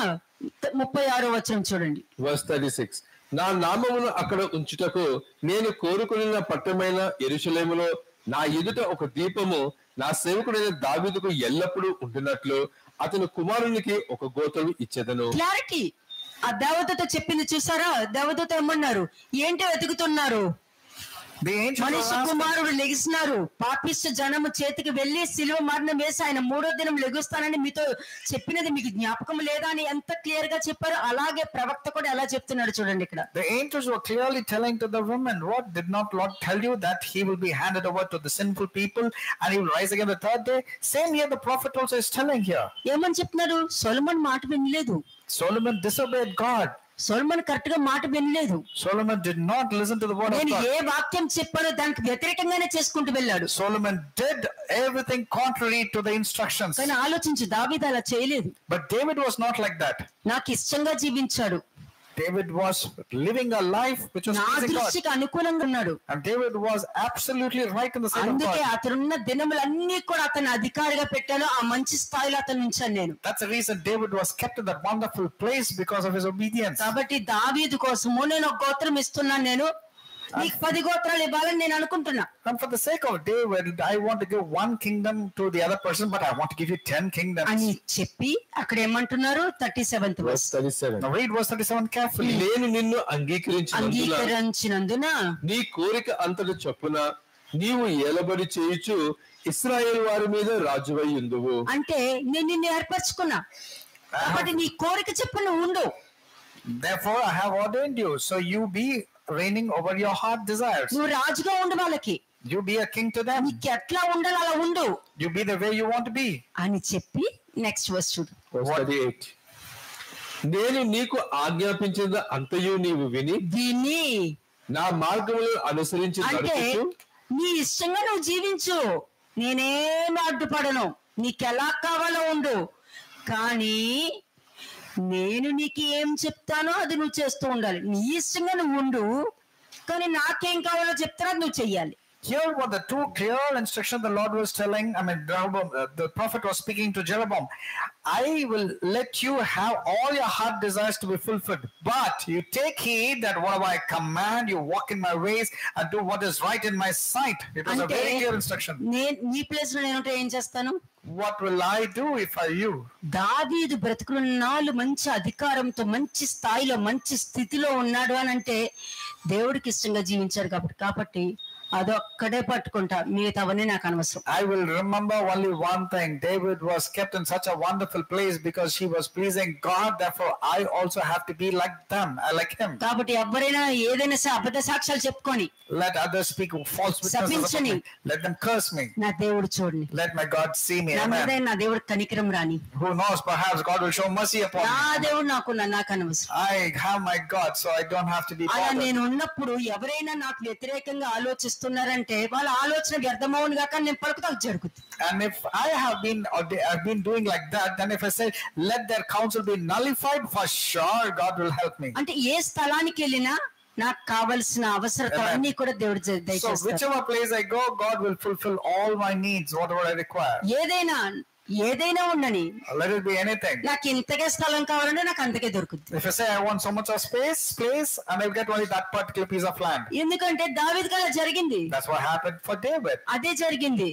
That's what happened for కానీ David. దావీదు అంటే నిజమైన పశ్చాత్తాపం ఉంది. But David had a genuine repentance in him. కాబట్టి punishment అనుభవించుతాం, దేవుడి చేతిలోనే పడిపోతాం. Amen. Let's experience the punishment. It's good for us to fall in the hands of the చేతిలో Lord. పడొచ్చు. Never fall in the hand of Satan or the అంటే enemy's hands. దావీదు యొక్క character అంతా ఒక్కసారి మైండ్ లోకి అలాగే గుర్తుకొచ్చేస్తుంది. That means David's character will be easily recollected and remembered. నా దేవుడు చూడండి, Let my God అతను see. బతుకుండాలో ఎలా పోవాలో యుద్ధంలో పోవాలో ఏ విధంగా పోవాలో ఆయన చూసుకున్నాడు, నాకు అనవసరం. Let God take control of what is going to happen in Saul's life. It's not my choice, my decisions. If he's going to die in the battle or if he's going to die on his own hands. కానీ ఇక్కడ వాక్యం ఏం చెప్తుంది? నీ మనసుకు నచ్చినట్టే నువ్వు చెయ్యి, కానీ నేను నీకు ఆజ్ఞాపించినదంతయు నువ్వు విని నా మార్గములను అనుసరించి నడుస్తూ నా దృష్టికి అనుకూలమైన దాన్ని జరిగిస్తూ నా సేవకుడైన దావీదు చేసినట్లు నా కట్టడలు నా ఆజ్ఞలు గైకొనిన ఎడల నేను నీకు తోడుగా ఉండి దావీదు కుటుంబమును శాశ్వతముగా నేను స్థిరపరిచినట్లు నిన్ను కూడా స్థిరపరిచి ఇశ్రాయేలు వారిని నీకు అప్పగించెదను. Never forget 1 Kings chapter 11 verses 37 and 38. Look at the way the Lord was telling, you can have all your heart's desires, you can reign, but whatever I command you, you need to do those things only. That's what I did with David. If you also obey like David, your house will be built and it will be enduring. ఎంతమందిని ready పెట్టుంటారు. God would have readied so many people like Jeroboam replacing you. దావీదుకి సహాయం చేసేటట్టు మనుషుల్ని పెట్టి ఉంచుతారు. ఒకవేళ నీకు ఇవ్వాల్సిన ఆశీర్వాదం పక్కన వాళ్ళకి ఇచ్చే ఆ పక్కన ఉన్న మనుషులు కూడా రెడీ పెట్టి ఉంచుతారు. In the case of David, God had set before a lot of people to go and help David. That is one blessing. The other cases with what happened to Rehoboam, his kingdom was snatched away and was given an order to Rehoboam. అదే కదా తెలుసుకోవాలి. That's what you need to know. అక్కడ ఏమైంది? What happened here? ఇంకా రాజ్యం రెండుగా చెల్ల. The kingdom was not separated yet. ఒకవేళ సొలొమోను కొడుకు పెద్దలు చెప్పిన మాట విని అలా ప్రవర్తిస్తానని ఉంటే అసలు యెరొబామే మళ్ళీ కనిపించేవాడు కాదేమో. If Rehoboam would have obeyed to the voice of the counsel of the elders, Jeroboam wouldn't have become the king at all. మరి యెరొబాము రావడానికి కారణం ఎవరు? Who was the reason, or what was the reason for Rehoboam to become the king? ఈ నిర్ణయం wrong కాబట్టి. It was purely because your decision is wrong. నువ్వు receive చేసుకునే విధానం రాంగ్ కాబట్టి. Because your receiving itself has been wrong. ఆలోచించే విధానం wrong కాబట్టి. Because your way of thinking is wrong. నీ హృదయంలో నువ్వు మాట్లాడే విధానం రాంగ్ కాబట్టి నీకు రావాల్సిన ఆశీర్వాదం పక్కనోడికి ఇచ్చేసారు. Your way of thinking, the way of your communicating is wrong. That's why it will be snatched away from you and the blessing will be given to others. అందుకే యోబు అన్నాడు, దుర్మార్గుల యొక్క దుష్టుల యొక్క ఆశీర్వాదం కూడా నాకు వచ్చిందని చెప్తున్నాడు. Job was able to tell the blessings of the wicked people will come to me. కదా, ఇవన్నీ తెలిసిందే. కానీ సొలొమోను యొక్క కొడుకు తీసుకున్న ఒక రాంగ్ డిసిషన్ వింటున్నారా? ఒక్క రాంగ్ డిసిషన్ ఇంకొక మనిషి నీ రాజ్యాన్ని సగం లాక్కొని వెళ్ళడానికి వచ్చేసాడు. ఇంకొక వ్యక్తి నీ ఆశీర్వాదాన్ని తీసుకెళ్లిపోవడానికి వచ్చేసాడు. Because of the wrong decision of Solomon, one person has got the kingdom, which is 10. That is, the blessing has been gone to somebody, and the other person got only one part of the kingdom. కదా, మృదువైన మాటలతో వాళ్ళని ప్రేమించి నువ్వు చూసుకున్నావంటే సదాకాలం నీకు దాసులై ఉంటారని వాక్యం ఉంది. The elders were giving a very good counsel to Rehoboam, telling, if you speak softly and kind words, they will be there with you. దానియేలు కూడా అదే చెప్పాడు. రాజా, నా యోచన నీకు అంగీకారంలో ఉన్ను గాక, నీకు ఆ ప్రమాదము గాని ఆ జరగబోయే స్థితి గాని నీకు రాకుండా ఉండాలంటే నువ్వు ఈ విధంగా ఎవరిని బాధ పెట్టావో వాళ్ళ దగ్గరికి వెళ్ళి నువ్వు మంచి చేస్తూ వాళ్ళని ప్రేమగా చూసుకుంటూ ఎవరెవరు నీ వల్ల బాధపడ్డారో వాళ్ళ దగ్గరికి వెళ్ళి నువ్వు మంచిగా ఉన్నావు అని అంటే నీ మేలు నీ క్షేమము నీకు ఉండకపోదు అని అన్నాడు. Daniel gave a very good counsel to Nebuchadnezzar and said, listen, if you do follow the instruction that I give you, you take care of all the people, forgive everybody, then the kingdom will be retained for you. కదా, మరి జక్కయ్య ఎలాగా ఎవరు నేర్పించలేదే, దానియేలు వచ్చి చెప్పలేదు. What happened to Zacchaeus? Nobody taught like what Daniel taught to Nebuchadnezzar. ఇక్కడ ఉన్న ప్రవక్తలాగా వెళ్ళి చెప్పలేదు. Or neither did prophets go and speak to Zacchaeus. ఎందుకు వచ్చింది? How did he get the thought? నిజముగానే క్రీస్తుని అంగీకరించాడు కాబట్టి అతడు ఎవరి దగ్గర ఎక్కువ వడ్డీ తీసుకున్నాడో వాళ్ళ దగ్గరికి వెళ్ళి మొత్తం వాళ్ళకి ఇచ్చి నేను మరలా ఆ తప్పు చేయననే డిసిషన్ తీసుకున్నాడు కాబట్టి నువ్వు నిజముగా అబ్రహాము యొక్క కుమారుడవే అని అన్నారు అక్కడ. And because of his right decision, nobody taught him. It was volunteering. He able to give the people who took more money from him. He took from them. He was able to repay back. That's the reason he was called as truly the son of Abraham. దేవుడు తెలిసిన వ్యక్తులు పాపిష్టి జనంగా ప్రవర్తించారు. పాపిష్టి జనమేమో ఇతరు నిజముగానే అబ్రాహాము యొక్క కుమారుడిలాగా ప్రవర్తించారు. The children of God actually supposed to be children of God behaved like sinful people, while the children who are evil behaved like the children of Abraham. కదా, ఒకసారి Matthew 18:7 చూద్దామా? Matthew 18:7. మత్తయి సువార్త 18వ అధ్యాయము 7వ వచనం. అభ్యంతరము వలన లోకములకు శ్రమ, అభ్యంతరములు రాక తప్పవు గాని ఎవరి వలన అభ్యంతరము వచ్చునో ఆ మనుషునికి శ్రమ. ఇది వాక్యం తెలుసు, కానీ మీ ప్లేస్ లో నేనున్నాను అనుకో, నేను మాత్రము ఎవరికి అభ్యంతరకరంగా వెళ్ళను బాబోయ్ అని అనుకుంటాను నేను. I know this verse, many people say, but you know what decisions I will take if I were you? I will say I should not be the reason to cause offense to anybody. మనుషులు నేను ఆపలేను. I cannot stop man. వాళ్ళు ఉన్నది లేనట్టు లేనిది ఉన్నట్టు create చేశారంత తెలివితేటలు వాళ్ళకి తప్ప ప్రపంచంలో ఇంకెవరికి ఉండదు. They have a wicked character of converting a guilty person as an innocent and innocent as guilty. ఎందుకంటే దేవుడు కూడా అలా ప్రవర్తించరు God has కాబట్టి, never behaved like that. దేవదూతలు కూడా అలా ప్రవర్తించరు Not the angels కాబట్టి. also. కానీ ఇక్కడ వీలేనంటే అక్కడ మంచిని చెడుగాను చెడుని మంచిగాను కూడా క్రియేట్ చేసుకోగలుగుతారు. ఆ తెలివితేటలు ఎక్కువ వీళ్ళకి. These people are so evil and cunning, they can make good people as bad and bad people as good. ఎందుకంటే విషపూరితమైన మనుషులు కదా, Because they're poisonous in కాబట్టి nature. వాళ్ళు తీర్పు తీరుస్తారు. They can easily pass a judgment. వాళ్ళు అలా తీర్చినా ఎలా ఉన్నా నేను మాత్రము నా దేవుడి దృష్టిలో ఎలా ఉన్నాను అంతే, అదొక్కటే నన్ను కాపాడుకుంటూ వచ్చేది. All that saves me is how am I in the sight of God. That's what matters most. Shimei సప్పించాడు, షిమీ దావీదుకేం అవ్వలేదు. Shimei David, but it didn't impact him. సౌలు చంపడానికి చూశాడు, దావీదుకి ఏమవ్వలేదు Saul wanted to kill David, but nothing happened to him. కదా. అతనికి సహాయం ఎక్కడి నుంచి దొరికింది? Where did David get his help? సౌలు కొడుకు దగ్గర నుంచి దొరికింది He got from Saul, that is the enemy's son. కదా. That is ఫిలిష్తీన్ దగ్గర నుంచి సహాయం he దొరికింది. got from the enemies, that is Philistines helped అంటే him. అంటే దుర్మార్గుల దగ్గర నుంచి కూడా అతనికి సహాయం దొరికింది. Even the wicked people came to help. అంటే అతడు మనుషుల దృష్టిలో అతను ఎలా ఉన్నా కూడా దేవుడి దృష్టిలో Amen. కరెక్ట్ గా ఉండటం ముఖ్యమన్నది దావీదు బాగా తెలుసుకున్నాడు. David clearly knew that how he has to be in the sight of God was the most permanent thing rather than impressing people and getting favor from them. కదా. మరి ఇక్కడ చూస్తే అభ్యంతరం రాక తప్పవన్నది ఎవరు? పాపిష్టి జనాంగం. తిన్నంగా ఉండరు కదా, అందరికి అభ్యంతరకరంగా ఉంటారు. వాక్యం తెలియదు, వాక్యం యొక్క భయము లేదు, వాక్యం యొక్క అవగాహన లేదు, నోటికి ఏదొస్తుంది మాట్లాడతారు కాబట్టి తప్పక వాళ్ళకైతే శ్రమ. అందరూ డౌటే లేదు, వాక్యం చెప్పింది కాబట్టి వాక్యం ఆ పని జరిగిస్తుంది. The sinful people, definitely they will have curse upon them, woe to them, because they are known for causing offense to all the innocent and righteous and holy people. Matthew 26:53 చూడండి. Matthew 26:53, మత్తయి సువార్త 26వ అధ్యాయము 53వ వచనం. ఈ సమయంలో నేను నా తండ్రిని వేడుకొనలేననియు, వేడుకొనిన ఎడల ఆయన 12 సేనా వ్యూహముల కంటే ఎక్కువ మంది దూతలను ఇప్పుడే నాకు పంపడనియు నీవు అనుకొనిచున్నావా? అంతే. ఇక్కడ మనిషి కుమారుడు ఏమంటున్నారు? నేను వేడుకోవాలా? నేను వేడుకోను, నా తండ్రిని నేను వేడుకోను. అందరూ ప్రార్థన ప్రార్థన ప్రార్థన ప్రార్థన, తుమ్మొస్తే ప్రార్థన, దగ్గొస్తే ప్రార్థన, కడుపు నొప్పి వస్తే ప్రార్థన, ప్రతిదానికి ప్రార్థన ప్రార్థన ప్రార్థన. కానీ ఇక్కడ మీరు చూసారనుకోండి, 54వ వచనం చూడండి. Verse 54. Read verse 53 and 54. Now read verse 54. నేను వేడుకొనిన ఎడల ఇలాగ జరగవలెనను లేఖనము ఎలాగ నెరవేరునని అతనితో చెప్పాను. How then could the scriptures be fulfilled that it must be happen thus? If అది I నా pray to the punishment Father, ఏమో. who knows that it is a punishment? Punishment కి నేను నాయన తీసేనాయన నాకు స్వస్థత ఇవ్వు నాయన అంటే పనిష్మెంట్ కి ఏం తెలుస్తుంది? పనిష్మెంటే. And how can you say that God remove this punishment from me? How do I know if I have been punished for what I am going through? అంటే Punishment నువ్వు you have to- సిమ్టమ్స్ కి ప్రార్థన చేస్తున్నావు, route కాదు. You are praying for the symptoms, not going to the root of the problem. Root ఏంటి? పశ్చాత్తాపము. The root is a genuine repentance. ఆ పశ్చాత్తాపం ఏంటి? నువ్వు ఎక్కడ తప్పు చేసావు, ఏమి చేయడం వలన, ఏం ఆలోచించడం వలన, ఏ హృదయ ఆలోచన రావడం వలన, ఏ సొంత నిర్ణయం తీసుకోవడం వలన నువ్వు ఈ పరిస్థితి తెచ్చుకున్నావు అన్నది గుర్తుకు తెచ్చుకుంటే అప్పుడు నువ్వు చేసే ప్రార్థనకి స్వస్థత దొరుకుతుంది. Your prayers will perhaps be accepted if you know and go to the root and repent for that particular reason why you have done the mistake. కదా. 54వ వచనం మరలా చదవండి. Read verse 54 once again. నేను వేడుకొనిన ఎడల ఇలాగ జరగవలెనను లేఖనము ఎలాగ నెరవేరునని అతనితో చెప్పాను. మీకు వ్యూహం అంటే తెలుసా? 6,000 మంది సైన్యం.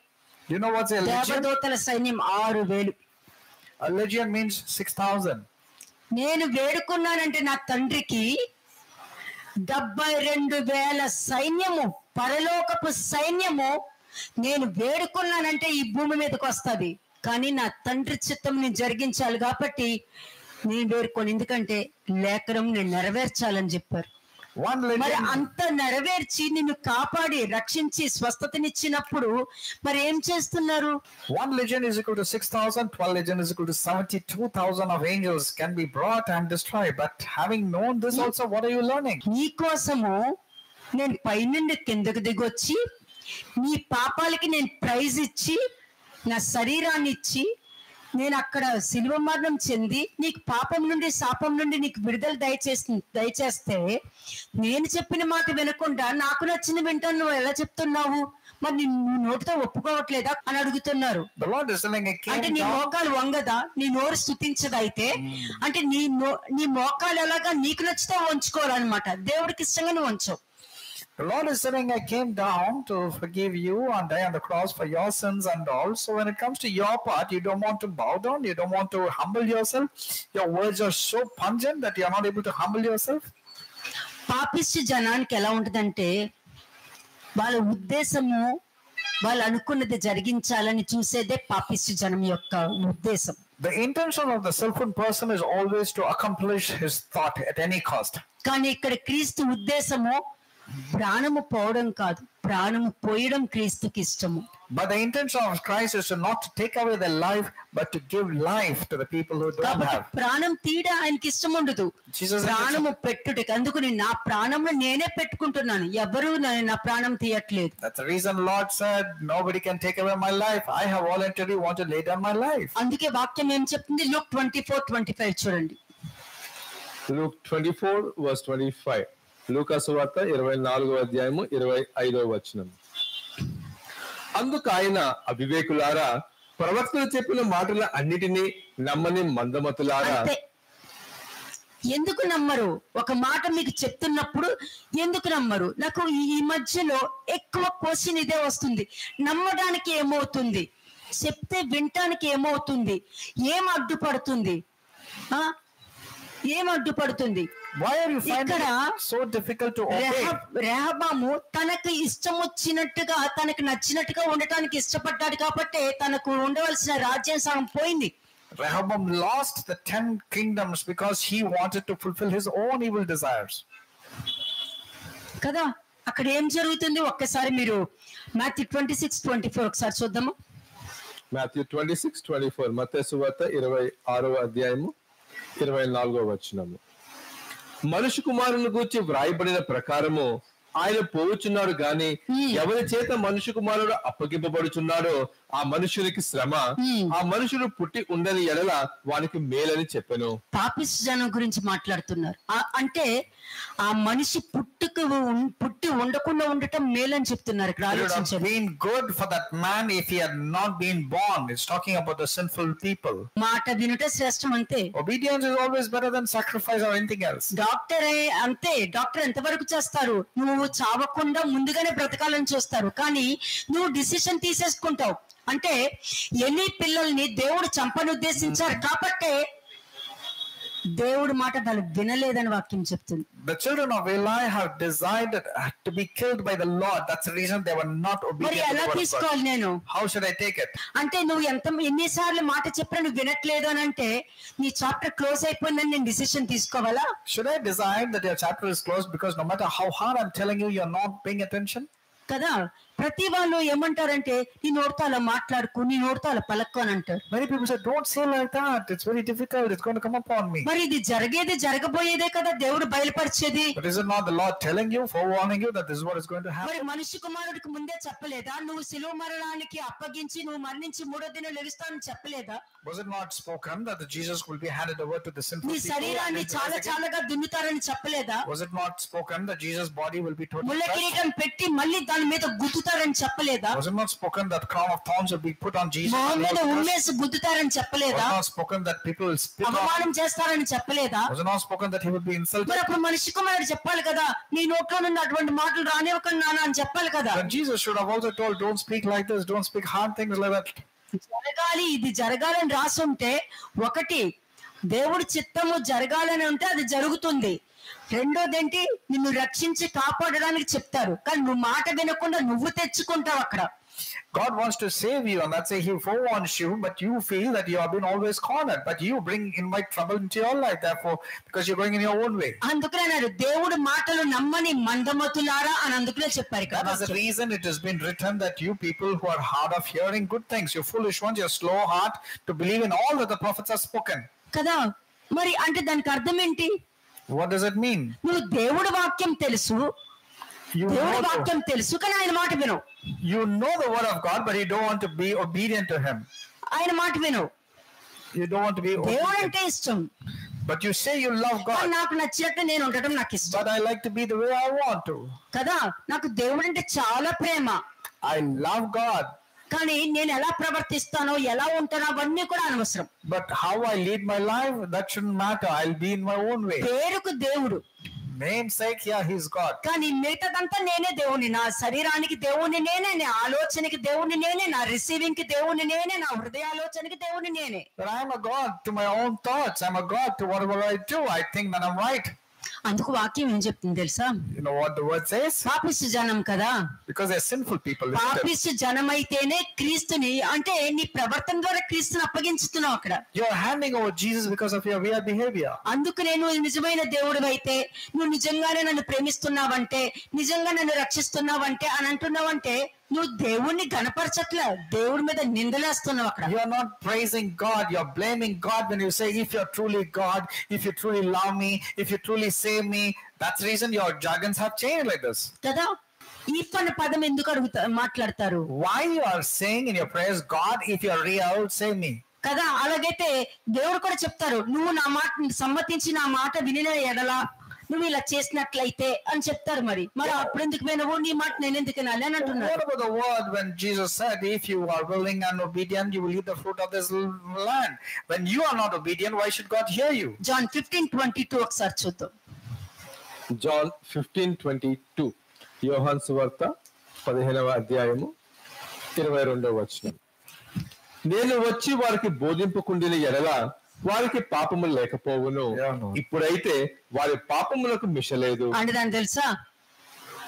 You know what it means? అంటే దాని అర్థము, ఇన్నిసార్లు నేను వాక్యం చెప్పా, వాళ్ళు వినలేదు, రిసీవ్ చేసేకోలేదు, అంగీకరించలేదు, కాబట్టి వాళ్ళ పాపానికి మిషలేదు, వాళ్ళ ఆలోచనకి మిషలేదు, వాళ్ళ హృదయానికి మిషలేదు. I've been repeatedly telling the word of God to them, but they were neglecting and they were ignoring. That's the reason there is no more excuses for their sinful nature. ఎందుకంటే వాళ్ళు ఏం ఆలోచిస్తారో వాళ్ళే దేవుడు కాబట్టి.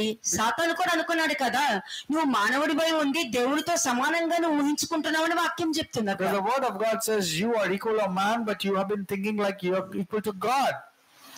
మీరు చెక్ చేసుకోండి, ఎన్నిసార్లు నీకు వాక్యం వచ్చి ఉంటుంది, ఎన్నిసార్లు నీకు ఇష్టంగా నువ్వు చేసుకుంటూ వెళ్ళావు. You need to check how many occasions the word of God came to you and how many times you are ignoring and neglecting it. అప్పుడు నువ్వు నెగ్లెక్ట్ చేసుకో, నువ్వు నెగ్లెక్ట్ చేసుకో. దేవుడు నాకు చెయ్యరు, దేవుడు నన్ను చూడరు, దేవుడు నాకు సహాయం చేయరు. డిసిషన్ తీసుకో, కానీ నీకు నచ్చినట్టుగా వెళ్ళిపోవడానికి మాత్రం నువ్వు డిసిషన్ తీసేసుకుంటావు. దేవుడు మాత్రం ఇది చెయ్యాలి అది చేయాలని ఎలా అనుకుంటున్నావు?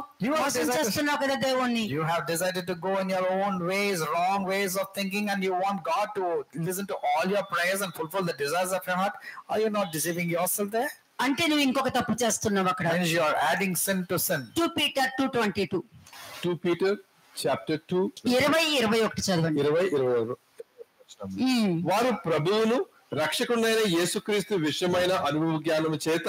అంటే వాక్యం చాలా బాగుంటదండి, నేను బలపరచబడ్డాను, నేను జాగ్రత్తగా ఉంటున్నాను అని చెప్తారు. Many people use this jargon also, telling that I have loved the word out here and I'm taking extra care to fulfill that. అని చెప్తారు, కానీ సిట్యుయేషన్ వచ్చినప్పుడు మాత్రము వాళ్ళ నోటికి ఏదో వస్తుంది మాట్లాడుతుంటారు. When it comes to a situation, they speak with their own thoughts, with their అంటే own ఏంటి? mind. తరువాత మరలా వాటిలో చిక్కుబడి వాటి చేత జయింపబడిన ఎడల, చిక్కుబడి జయింపబడిన ఎడల, చిక్కుబడి అంటే అదే తప్పు చేయడము, మరలా ఆ తప్పును జరిగించడం. ఇంకా అయిపోయింది, చిక్కుపడిపోయి అక్కడ నువ్వు. They have escaped from the pollutions of the world by changing their life, but again they're getting entangled to the same situations. So therefore their situation is even worse than before. దేవుణ్ణి నా స్థితిలో పెట్టాలనుకుంటుంటే నువ్వేమంటున్నావు? నాకు వద్దు, నాకు ఇదే స్థితి కావాలనుకుంటున్నావు. ఏంటది? చూడండి అక్కడ ఉంది. God wants to really put you into a very high place, but you say no, not that, just put me this right down below. వారు ప్రభువును రక్షకుడైన యేసుక్రీస్తు విషయమైన అనుభవ జ్ఞానము చేత ఈ లోక మాలిన్యములను తప్పించుకునే తరువాత మరలా వాటిలో చిక్కుబడి వాటి చేత జయింపబడిన ఎడల వారి కడవరి స్థితి మొదటి స్థితి కంటే మరి చెడ్డదగును. చాలా భయంకరంగా మారిపోద్ది. ఏ పరిస్థితి నుండి వచ్చారో మరలా అదే పరిస్థితికి వెళ్ళి కూర్చోవలసి వస్తుంది. Their situations will become even more worse than before. ఎందుకు? కదా. అంటే దానికి అర్థం ఏమొచ్చింది తెలుసా? అంటే వాక్యం నచ్చింది, వాక్యం అండర్స్టాండ్ అయింది, వాక్యం తర్వాత ఏదైనా, దేవుడి తర్వాత ఏదైనా అని చెప్తావు. కానీ అక్కడ ప్రాక్టికల్ లైఫ్ కి వచ్చేసరికి నీకేమనిపిస్తుందో అది చేస్తావు, నీకేమనిపిస్తుందో అది ఆలోచిస్తావు, నువ్వు ఏమనుకుంటావో అది జరిగేటట్టు చూస్తావు, నీకు ఏది అనుకుంటే అది చేసుకుంటూ వెళ్తావు. You say God, you say word, you want to do it, but when a situation arises, you go with your own thoughts, which is totally contrary to what God has instructed you to do. దానికి వాక్యం ఏం చెప్తుంది? 21st verse. What does the word say? Let's see verse 21. వారు నీతి మార్గమును అనుభవపూర్వకముగా తెలుసుకొని తమకు అప్పగింపబడిన పరిశుద్ధమైన ఆజ్ఞలను తొలగిపోవట కంటే ఆ మార్గము అనుభవపూర్వకంగా తెలియకుండాటే మేలు. మీరు ఏ విధంగా అనుభవ జ్ఞానము, చేసిన తప్పు మళ్ళీ చేయడము అన్న అనుభవ జ్ఞానం పొందుకుంటున్నారే గాని ఈ ఒకసారి వాక్యము అనుభవ జ్ఞానంతో తెలుసుకున్నాక ఆ తప్పు చేయకూడదని అనుభవ జ్ఞానం లేదు అక్కడ. You're not having the knowledge of not repeating that mistake again, but you are repeating the same thing again. అర్థమైందా?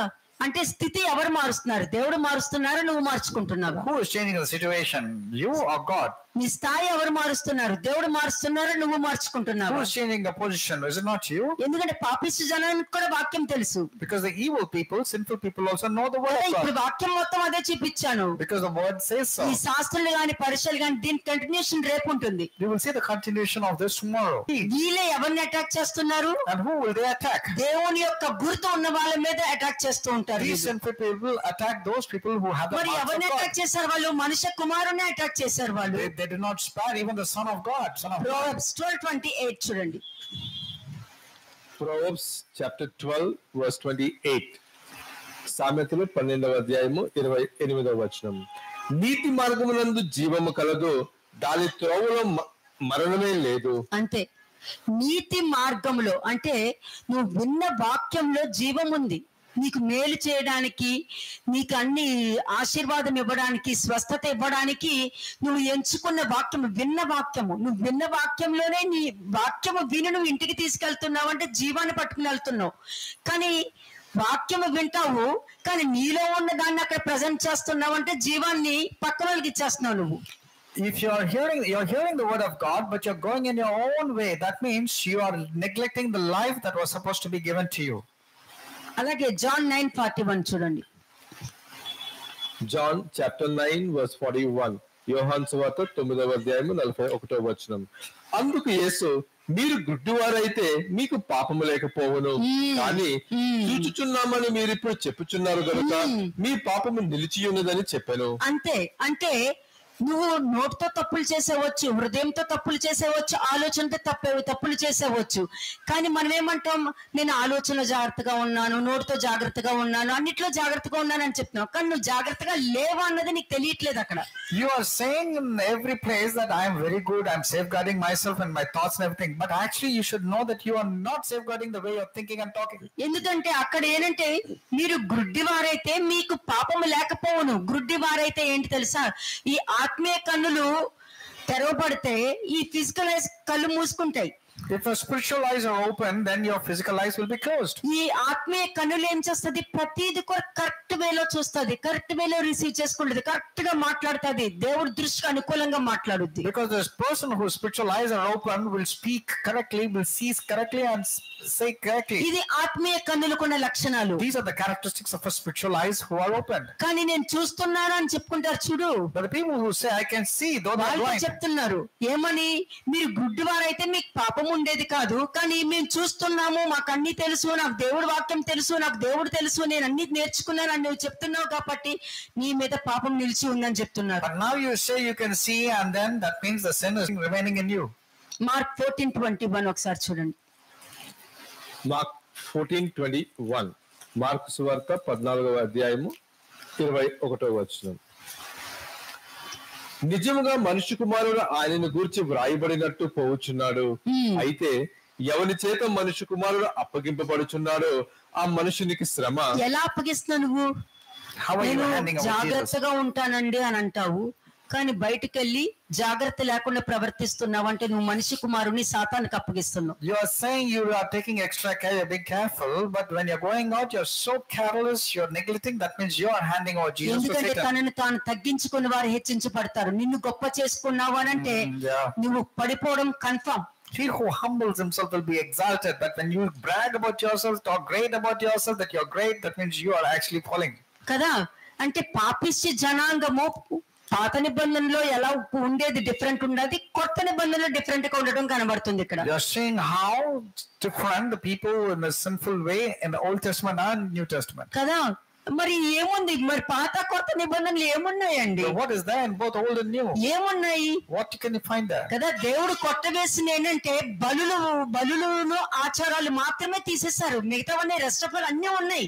From the Old Testament, only the sacrifices and human-made traditions and customs were removed. ఆచారాలు తీసేశారు, పండగలు తీసేశారు, ఏమీ లేవు. The traditions and customs and even the festivals have been removed. మరి ఎందుకు చేస్తున్నారు? Why are you celebrating? మరి ఎందుకు అవన్నీ జరుగుతున్నాయి? Why is it still happening? మరి ఏది తీసేశారో అవి చేస్తూనే ఉంటే నువ్వు ధర్మశాస్త్రం కింద ఉంటున్నావన్న తెలియట్లేదు. You're not realizing that you're coming under law if you're following the Old Testament. సత్యమును గురించి సాక్ష్యం ఇవ్వడానికి నేను పుట్టానన్నారు. ఏది ఎక్కడ నీ సాక్ష్యం చూపించి నీకు సాక్ష్యమే లేదు, ఇంకా ఆయన పుట్టినందుకు సాక్ష్యం ఏం చూపించగలుగుతావు? Jesus told to Pilate, telling that I have come to bear a witness of the truth. And what about you? Are you able to bear the witness for the truth? There's no truth in you itself. Aiza 1:4 ఒకసారి తీయండి. యెషయా 1:4 Isaiah chapter 1:4 పాపిష్టి జనమా, దోషభరితమైన ప్రజలారా, దుష్ట సంతానమా, చిరుపు చేయు పిల్లలారా, మీకు శ్రమ. ఇవన్నీ న్యూ టెస్టమెంట్ లోనవే, అవునా? All these things are there from the Old New Testament. New Testament లోనవే. All these things are found even in the New Testament. ఇక్కడ ఎవరి గురించి మాట్లాడుతున్నారు? About whom is this word spoken? పాపిష్ట జనము అంటే దోషభరితమైన ప్రజలారా అంటే దుష్ట సంతానమా అంటే వీళ్ళందరూ యూదా జనాంగం యొక్క చేసిన పాపాల గురించి మాట్లాడుతున్నారు. Sinful nation, sinful people, evil nation is all about the people of Israelites who are connected పెంచి పోషించిన దేవుడికి నువ్వు ఏం చేస్తున్నావు అని అడుగుతున్నారు. What are you doing to God in return when he has given birth to you and helped you? చదవండి.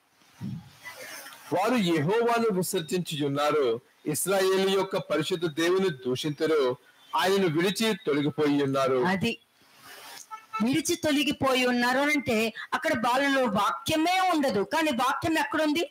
నాలుక మీద ఉంటది అంతే. They don't have the word of God, but where is the word of God found in the Lord? Just in words, one just in tongue.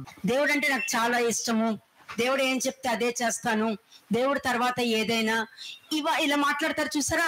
ఇవన్నీ నాలుక మీదే ఉంటాయి కానీ హృదయం నుండి రాదు. They do not come from our heart. They just the mere words from their mouth. They say, I love God, I can do anything for him. That's all. It's just mere words. అందుకనే ఇక్కడ ఏమంటున్నారు?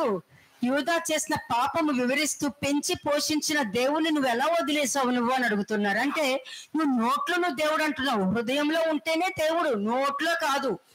Lord God has to be in your heart, not in mere words. అంటే దేవుడు వారికి సిరి సంపదలు స్థిర నివాసములు అనుగ్రహిస్తే వారు దేవుడినే మర్చిపోయారు అని చెప్తున్నారు ఇక్కడ. God has blessed them from every corner, but they have forgotten the Lord. They have become corrupt. ప్రవక్త ద్వారా హెచ్చరిస్తున్నారు ఇక్కడ. The Lord is warning through the prophet. Okay, ఇప్పుడు ఫస్ట్ వర్స్ చదువుదాం. Now let's read verse 1. Uzziah, Jotham, Ahaz, హిజ్కియాయను Judah రాజుల దినములలో యూదాను గూర్చియు యెరూషలేమును గూర్చియు ఆమోజు కుమారుడగు యెషయాకు కలిగిన దర్శనము. యెహోవా మాట్లాడుచున్నాడు. ఏమని? యెహోవా మాట్లాడుచున్నాడు, ఆకాశమా ఆలకించుము, భూమి చెవియొగ్గుము. నేను పిల్లలను పెంచి గొప్పవారినిగా చేసితిని, వారు నా మీద తిరగబడి ఉన్నారు. నువ్వు తిరుగుబడ్డావు అంటే ఎలా తిరుగుబడ్డావు నువ్వు? ఎందుకంటే నాలుగు మీదనే నాకు దేవుడు అంటే ఇష్టము, ఆ దేవుడు అలా చెప్పారు, ఆ దేవుడు ఇలా అన్నారు, వాక్యం అలా చెప్తుంది, మరి నేను అలా ఉండాలి కదా, నేను అలా ఉంటాం దేవుడికి ఇష్టం కదా అని అంటారు. కానీ యాక్చువల్ ప్రాక్టికల్స్ కి వచ్చినప్పుడు వాళ్ళకి ఏమనిపిస్తుందో, వాళ్ళు ఏం ఆలోచిస్తారో అది చేసుకుంటూ వెళ్ళటమే దేవుని మీద తిరుగుబాటు చేయడం అని అర్థం. Rebellious is all those people who listen to the word of God but do all their heart says. That's equal to rebellion. Next verse చదవండి. Verse 3. ఎద్దు తన కామందు ఎరుగును, గాడిద సొంత వాని దొడ్డి తెలుసుకొనెను. ఇశ్రాయేలుకు తెలివి లేదు, నా జనులు యోచింపరు. ఆలోచించారు కాబట్టి నాకు దేవుడు ఉన్నాడు, నాకు దేవుడు ఏం చెప్తే అంతే అని అంటారే కానీ, అయ్యో దేవుడు ఎంత చెప్తే అంతే అని నా నోటితో చెప్తున్నానే కానీ నేను అది రిసీవ్ చేసుకోవట్లేదే, నేను అది వినట్లేదే, ఆయన చెప్పింది నేను జరిగించట్లేదే, ఆయన ఏది చెప్పినా నేను విరోధంగానే చేస్తున్నానే. దేవుడు మా చెప్పారంటే ఆ మాటే జరిగించాలి కానీ అక్కడ ఏదో ఒకటి కలపకూడదు, తీయకూడదు. నువ్వు కలిపి తీస్తున్నావు అంటే దాన్ని ఆలోచించు. అయిపోతుంది అక్కడికి. Whatever God has told you, you have to implicitly follow it obediently. But if you add or delete with your own understanding and you say, I am doing things what God has told you, are going in the wrong direction. ఈ అగ్ని ఆరిపోతే వాళ్ళుగా వచ్చి అగ్గిపెట్టి వెలిగించేసి ఇది కూడా అగ్నే కదా అని చెప్పి వెలిగించేస్తున్నారే కానీ దేవుడికి కావాల్సింది ఏంటి? నేను ఇక్కడ అగ్ని వేసా, ఇది ఆరకూడదు, ఇది ఆరేలోపు ఇంకొకరు వచ్చి అందులో కట్టెలు పెట్టాలి. ఇది దేవుడి చిత్తం. ఇది నేను అడిగేది. The Lord gave a clear instruction when the censers are burning with flame before it get quenched, and the person should come and replace it. But you should not say, I got a matchbox, I can light it. అదే చెప్పు, నాకేం కావాలో నాకు చెప్పు. Whatever God wanted, that you have to give. అయ్యో time అయిపోయింది, ఆరిపోయింది, ఏం పర్వాలేదులే, ఏం పర్వాలేదు అని స్టవ్ వెలిగించి కొవ్వొత్తి తీసుకొచ్చి అక్కడ వెలిగిస్తా. అయ్యో ఇలా ఎలాగొచ్చు, ఏమో ఇది అగ్నే, అది అగ్నే, ఇది అగ్నే, అది దేవుడిచ్చింది, ఇది దేవుడిచ్చింది. And you compromise to the God instructions and you want to light up the candle and say both are fire, so what difference it makes? అక్కడ అంటున్నారు పాపిష్టి జనమా, దోషభరిత జనమా, నాకు ఏం కావాలో అది ఇవ్వాలి కానీ నీకు నచ్చింది తీసుకొచ్చి నేనేం చేస్తాను. That's the reason the Lord is telling you, evil sinful people, give what I wanted. What will I do? Whatever you're giving me. కదా, ఒక ఎగ్జాంపుల్ చెప్తున్నా. I'm just giving an example here. ఏమి అడిగితే అది చేస్తున్నావా, లేకపోతే అక్కడ నీకు ఏమి అనిపిస్తే అది చేస్తున్నావా? Whatever has been given to you, are you doing the same thing or are you deviating and doing things on your own?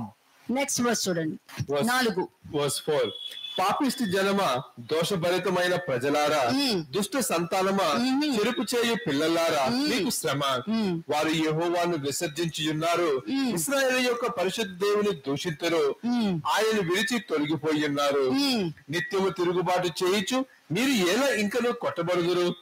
ప్రతివాడు నడినెత్తిన వ్యాధి కలిగి ఉన్నాడు, ప్రతివాడి గుండె బలహీనమాయెను. అరకాలు మొదలుకొని తల వరకు స్వస్థత కొంచెమైనను లేదు. ఎక్కడ చూచినను గాయములు, దెబ్బలు, పచ్చి పుండ్లు.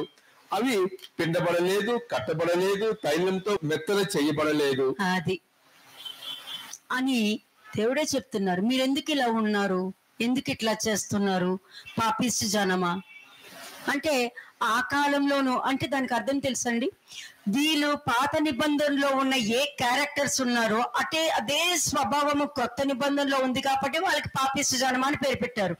అదే ప్రవర్తన ఇప్పటికీ ఉందనుకో, పాపిష్టి జనమే, ఇంకా కొత్తగా పేరు పెట్టేది ఏమీ లేదు అక్కడ. The people had the same sinful behavior while it was there in the Old Testament, and they had the same character followed even in the New Testament. And even if you and even the current generation are having the same kind of mindset, you are still categorized. ఈ logical mind ఏం చేస్తుంది? పాపిష్టి జనాంగంగా నీకు ఒక tag ఇస్తుంది. And what will your logical mind say? You are being tagged as దేవునికి వ్యతిరేకంగా పాపము చేసిన దేవుని ప్రజలు వ్యాధి బాధలతో సతమతమవుతున్నారు వాళ్ళు అక్కడ.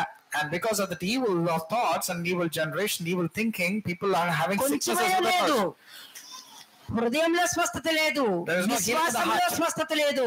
There is no healing in the heart, there is no healing in their faith. కదా, వాళ్ళ విశ్వాసానికి స్వస్థత లేదు, హృదయానికి స్వస్థత లేదు, ఆలోచనకి స్వస్థత లేదు, శరీరానికి స్వస్థత లేదు. ఎక్కడ చూసినా బాధ బాధ బాధ బాధ బాధ, దుఃఖమే. There is always grief and sorrow because their heart has not been healed, their faith has not been healed, their body has not been healed.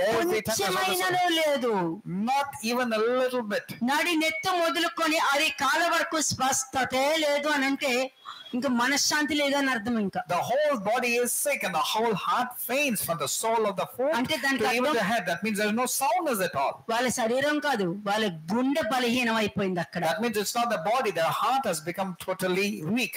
కదా, అంటే నీ గుండె బలహీనం అయిపోయింది అనుకో, పాపము వలన గుండె జబ్బులోనైనా వస్తూనే ఉంటది. And because of that sinful nature, you will be getting heart related problems. అంటే నీ హృదయంలో ఉన్న పాపము It's all the problems in your heart. నీ హృదయంలో ఉన్న పాపము నీ శరీరానికి రోగం తీసుకొచ్చింది. The sins in your heart is bringing problems to your body. వారు పాపము చేయుచున్నంత కాలము దేవునితో సంబంధాలు కోల్పోయారు. Inverted commas. And put this within inverted commas. As far as they were sinning in their heart, they lost the blessings that come from God. పాపము చేయుచున్నంత కాలము దేవుడితో సంబంధాలు పోయాయంటాను. ఇంకా నోటితో దేవుడు అంటే ఇష్టము, దేవుడి తర్వాత ఏదైనా నేను జాగ్రత్తగా ఉంటున్నాను, ప్రతి విషయంలో జాగ్రత్తగా అవి పనిచేయవు. ఇంకా they were sinning in the heart. That's the reason they lost the relationship from God. But what's the use? Even then they say, I love God, I'm just following whatever God tells me. దేవుని సహాయం వాళ్ళు పొందలేకపోతున్నారు కదా. They're not able to get the help that comes from God. కదా. కానీ ఒకటి గుర్తుపెట్టుకో, దేవుడు వారిని వదల్లా, వాళ్ళే దేవుడిని వదిలేశారు. God has not departed from them. They have forsaken the Lord and gone in their own way. కదా. వారి పాపము వలన వారే దేవుని విడిచిపెట్టారు. ఒక మనిషి పాపం ఉంటే వాళ్ళు దేవుని విడిచిపెడతారు, దేవుడు వాళ్ళు విడిచిపెట్టరు. And the sin is there inside them, they will depart from God, not God departing from them. కదా. ఎక్కడ దేవుడు బయట వారి గురించి మాట్లాడలేదు. God is not speaking about outside. లోపల గురించే మాట్లాడారు. He's talking about the people who knew God. Luke 23:27 చూద్దాం. Luke 23:27 లూకా సువార్త 23వ అధ్యాయము 27వ వచనము. గొప్ప జన సమూహమును ఆయనను గూర్చి రొమ్ము కొట్టుకొనుచు దుఃఖించుచున్న చాలా మంది స్త్రీలను ఆయనను వెంబడించిరి. యేసు వారి వైపు తిరిగి, యెరూషలేము కుమార్తెలారా, నా నిమిత్తము ఏడవకుడి, మీ నిమిత్తమును మీ పిల్లల నిమిత్తమును ఏడువుడి. ఎందుకు చెప్పారు అక్కడ? Why did the Lord say, don't cry for me, daughters of Jerusalem, weep for yourselves and for your children? కదా. ఈ స్త్రీలు ఎందుకు ఏడుస్తున్నారంటే వాళ్ళ భర్తలు వాళ్ళ పిల్లలు క్రీస్తుని సిలువకు అప్పగించారు అక్కడ. Because their husbands and their children have handed over Jesus to the authorities. ఇలాగా ఇంట్లో ఎంతమంది భార్యలు గాని భర్తలు గాని పిల్లలు గాని క్రీస్తుకి సిలువకు అప్పగిస్తున్నారు? Likewise, how many wives, how many husbands and how many children within the families are handing over Jesus to the authorities? వాళ్ళ కొరకే అడవండి And cry for them. ఇల్లే క్రీస్తు శకము 70వ సంవత్సరంలో దాని యొక్క శిక్ష వాళ్ళందరూ అనుభవించారు. And they had to face the consequences after a period of time. అందుకే చెప్పారు, వాళ్ళ గురించి అరవండి, వాళ్ళు మారు మనసు పొందుకోవాలని అరవండి, వాళ్ళ క్షమాపణ దొరకాలని, వాళ్ళ గురించి మీ పిల్లల గురించి మీ భర్తల గురించి అరవండి, నా గురించి వద్దు అని అంటున్నారు అక్కడ. The Lord is telling, don't cry for me, weep for me, but weep for yourselves and for your children. Acts 12:7 ఒకసారి చూడండి. Acts 12:7 అపోస్తల కార్యములు 12వ అధ్యాయము 7వ వచనం. ఇదిగో ప్రభువు దూత అతని దగ్గర నిలిచెను, అతను ఉండిన గదిలో వెలుగు ప్రకాశించెను. దూత పేతురు ప్రక్కను తట్టి త్వరగా లెమ్మని చెప్పి అతనిని లేపగా సంఖ్యలో అతని చేతిలో నుండి ఊడిపడెను. అంటే ఇక్కడ ఎందుకు చెప్తున్నానంటే దేవదూత ఏ విధంగా ఒక్కొక్కరికి సహాయం చేస్తున్నారు, భూమి మీద ఉండి వాళ్ళు ఏ విధంగా సహాయం చేస్తున్నారు. దేవదూతలు భూమి మీద ఉన్నారు, అలాగే అపవిత్రాత్మలు భూమి మీద ఉన్నారు. Like angels are there in this world, therewise even evil spirits are there in this world.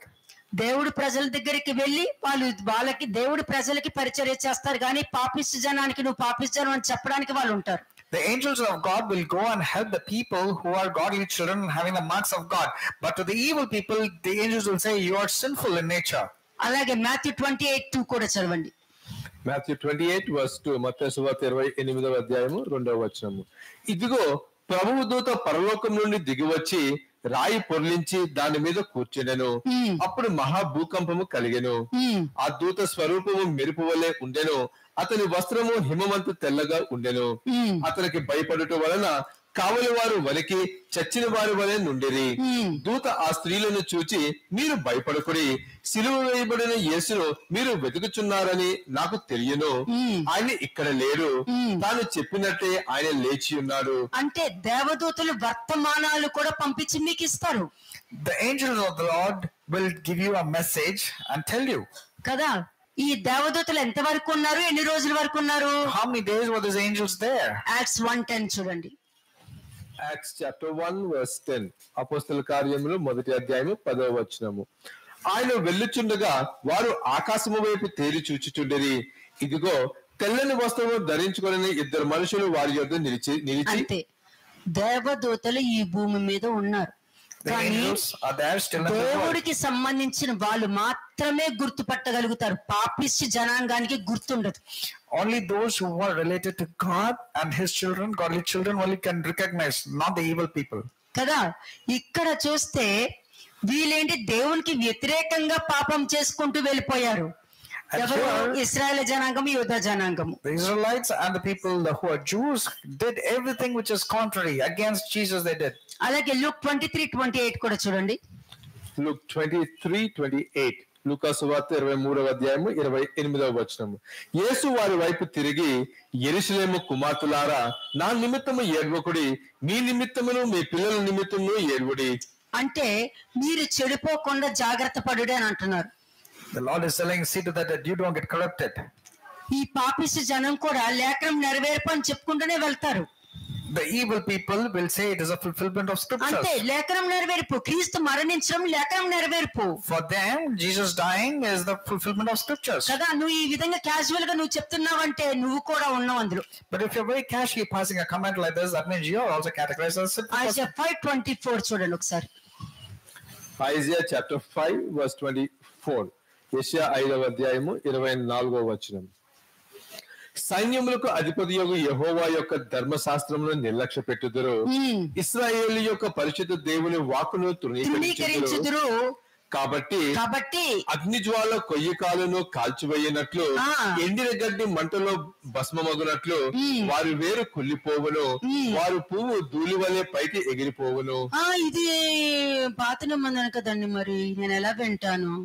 You would say this is an Old Testament. Why should I hear this? కదా, సరే చూద్దాం. Hebrews 6:7 verse చూడండి. హెబ్రీయులకు రాసిన పత్రిక 6వ అధ్యాయము 7వ వచనం. Hebrews chapter 6 verse 7. ఎట్లనగా భూమి తన మీద తరచుగా కురియు వర్షంను త్రాగి ఎవరి కొరకు వ్యవసాయం చేయబడును. ఎవరి కోసము? దేవుని ప్రజల కోసము.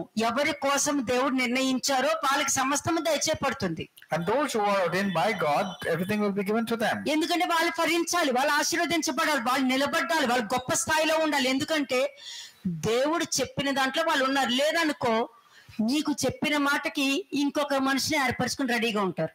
And you have to obey to whatever God tells. If you are disobeying, God will select somebody else instead of your place. ఎందుకని? 8th verse చూద్దాం. అయితే ముళ్ళ తుప్పులను గచ్చ తీగలను దాని మీద పెరిగిన ఎడల అది పనికిరానిది విసర్జింపబడి శాపము పొందదగినదగును, తుదకది కాల్చివేయబడును. పాత నిబంధనలో దేవుడు శాపం గురించి మనకు మాట్లాడారు, కానీ కొత్త నిబంధనలో లేదు కదా. శాపం దేవుడు మాట్లాడరు. ఎవరైనాను దేవుని ప్రేమింపకుంటే వాడు శాపగ్రస్తుడు అవును గాక అనింది. అంటే నువ్వు దేవుని ప్రేమిస్తే ఆయన మాట నువ్వు వింటావు, ప్రేమించకపోతే నీ మాట నువ్వు వింటావు. You would say there is no curse from God, but why did it say in Hebrews chapter 6 verse 8 that his near to being cursed was endless to be burned? You have been thinking in your own way. Isaiah 5:25 కెళ్ళండి. Whoever does not love Jesus Christ is a cursed person. If you don't obey to the word of God, you can take the meaning literally out of it. ఎందుకంటే ఆయన మాట నువ్వు ఎవరు వింటారు? శాపము పాపము దోషము లేని వాళ్ళైతే వింటారు. పాపములో ఉన్న వాళ్ళు వినరు కదా. ఇక్కడ తెలిసిపోయింది ఎవరు శాపగ్రస్తులో ఎవరు ఆశీర్వాదంలో ఉన్నారు అన్నది. The people who are not having sin, iniquities and transgressions in their life, they will listen to the word of God. But those who have all this, they will not listen to God. దేవుణ్ణి నమ్మిన వాడు దేవుని మాటలు వింటాడు, నీ మాటలు వినడు. The one who believes in God wants to listen to the word of God, not to your words. కానీ వాక్యం ఏం చెప్తుందో చూడండి. Isaiah 5:25. యెషయా 5వ అధ్యాయము 25వ వచనం. నెక్స్ట్. దాన్ని బట్టి యెహోవా కోపము ఆయన ప్రజల మీద మండుచున్నది. ఎవరి ప్రజల మీద? ఆయన ప్రజల మీద, బయట మనుషుల మీద.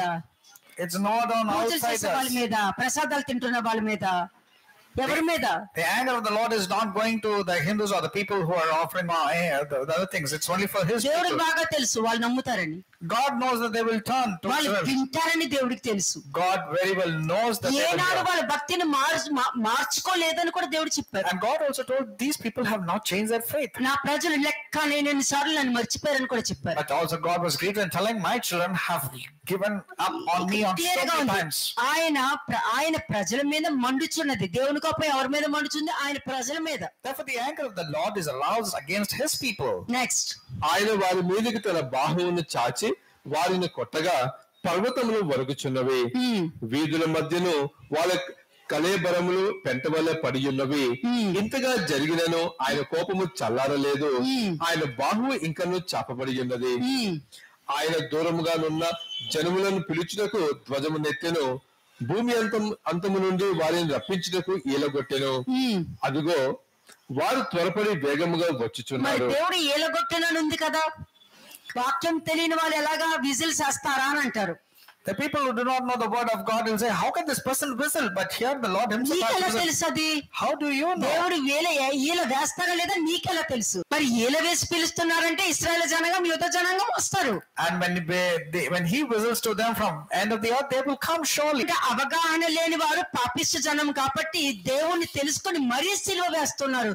తెలియకుండా సిలువ వేస్తే పర్వాలేదు, తెలిసి మరీ వేస్తున్నారంటే తప్పక పాపిష్ట జనాంగం అది. Unknown people who don't know God, they crucify Christ, but people who know God are the ones who are crucified, therefore they are sinful in nature. కానీ ఎలా ప్రవర్తిస్తారు? But how will they behave? సిలువ వేసింది ఏం కాదు, బయటోళ్ళు. They will say it's not us who crucified, it's the Romans or outsiders, they say. రోమన్సా? వీరు ఏమి చేయుచున్నారో వీరు ఎరుగురు అని చెప్పింది రోమన్స్ ని, మిమ్మల్ని కాదు. Remember when Jesus said, forgive them for they do not know what they're doing, it's for the Romans, not for the Jews. But surely the blood of Jesus Christ will come upon you and your children because they asked for it. కాబట్టి క్రీస్తు రోమీయులను వీరేమి చేయుచున్నారో వీరు ఎరుగురు అన్నారే గాని, అందుకే వారి బాధలు వారు తెచ్చుకుని దేవుడి కోసం నిలబడ్డానని చెప్తున్నారు వాళ్ళు. And it is only for the Romans that the law was telling, for they do not know what they're doing and that they were grieved and they sorrowed. కదా, చూడండి ఒకసారి జెర్మియా 2:17 కూడా ఒకసారి చూద్దాం. Jeremiah chapter 2:17. ఇర్మియా 2:17. అంటే ఇక్కడ ఏంటంటే, నేను దేవుడి కోసం నిలబడ్డాను, దేవుడు సాక్ష్యం కోసం నిలబడ్డాను, దేవుడు ఏం చెప్తే నాకు అదే అని చెప్పుకుంటూ క్రీస్తుని సిలువ వేసి నిలబడిన వాళ్ళు వీళ్ళే. The people who said, I will stand for God, I'll do anything for God, are the ones who have actually done this also. చదవండి. నీ దేవుడని యెహోవా నిన్ను మార్గములో నడిపించుచుండగా నీవు ఆయనను విసర్జించుట వలన నీకు నీవే ఈ బాధ కలగజేసుకుంటేవి కదా. నువ్వే తెచ్చుకున్నావు, నీ రాంగ్ డిసిషన్ తో తెచ్చుకున్నావు, నీ సొంత ఆలోచనతో తెచ్చుకున్నావు, నీ పనికిమాలిన అబద్ధ సాక్ష్యంతో తెచ్చుకున్నావు ఇవన్నీ. You have brought it upon yourself because of your false witness, false way of living, going in your own directions. నువ్వు తెచ్చుకున్నావు. You brought it upon yourself. దేవుడి వల్ల నువ్వు తెచ్చుకున్నావు. It's not God. You brought it upon yourself. నీ సొంత ఆలోచన తెచ్చింది. Your own thoughts has invited this trouble. నీకు రిసీవింగ్ లేకపోవడం వల్ల నువ్వు బాధ తెచ్చుకున్నావు. Your receiving was not right. That's why grief has come into your life. చూడండి 18వ వచనం. నీవు షీహోరు నీళ్లు త్రాగుటకు ఐగుప్తు మార్గంలో నీకేమి పని? నీకేం పని? నీకెందుకు వాళ్ళతో నీకేంటి సంబంధం? అబద్ధికులతో నీకేంటి సంబంధం? అబద్ధాలు మాట్లాడుకుంటూ మోసం చేసే వాళ్ళతో నీకేంటి సంబంధం? దేవుడు తెలియని వ్యక్తులు వాళ్ళ సొంత ఆలోచనతో ఎన్నో మాట్లాడతారు, నీకేంటి సంబంధం అని చెప్తున్నారు ఇక్కడ. People who do not know God, what have you got to do with those people? Because they speak on their own resources. Why are you having fellowship with them? Next 19. యూఫ్రాటీసు నది నీళ్లు త్రాగుటకు అష్షూరు మార్గంలో నీకేమి పని అన్నది? ఏం పని? అందులో ఏమిటి? కానీ అందులో వాళ్ళకి సంతోషం దొరుకుతుంది, కానీ దేవుడు ఏమన్నారు, నీకేం పని అని అంటున్నారు ఇక్కడ. What have you got to do with those people? వాళ్ళ గురించి వీళ్ళ గురించి మాట్లాడడానికి నీకేం పని? What right have you got to speak about others? తెలియని విషయాల గురించి దూషించడానికి నీకేం పని? What is the right you have to speak about things which you do not know? ఇలాగే చాలా మంది తెలియక ఎంతో మంది మహాత్ములను దూషించిరి, వాళ్ళకి వాళ్ళే శిక్ష తెచ్చుకున్నారు, వాళ్ళ నాశనానికి వాళ్ళే కారకులు అయ్యారని వాక్యం చెప్తుంది. The book of Peter very clearly says many people have invited trouble upon themselves because they spoke rash about things which they do not know. నీ పని నువ్వు చూసుకొని అర్థము. You mind your own business. కదా, దేవుడిచ్చే ప్రొటెక్షన్ ఏంటో అన్నది నువ్వు రియలైజ్ అవ్వట్లేదు. You are not realizing the protection that comes from God. నీ సొంత ఆలోచనతో నువ్వు వెళ్తున్నావు అంటే నీ ఆలోచనతో నీకేం పని అని అడుగుతున్నారు ఇక్కడ. You are going with your own thoughts, or what have you got to do with your own thoughts? చూడండి 19వ వచనం. Jeremiah 2:19.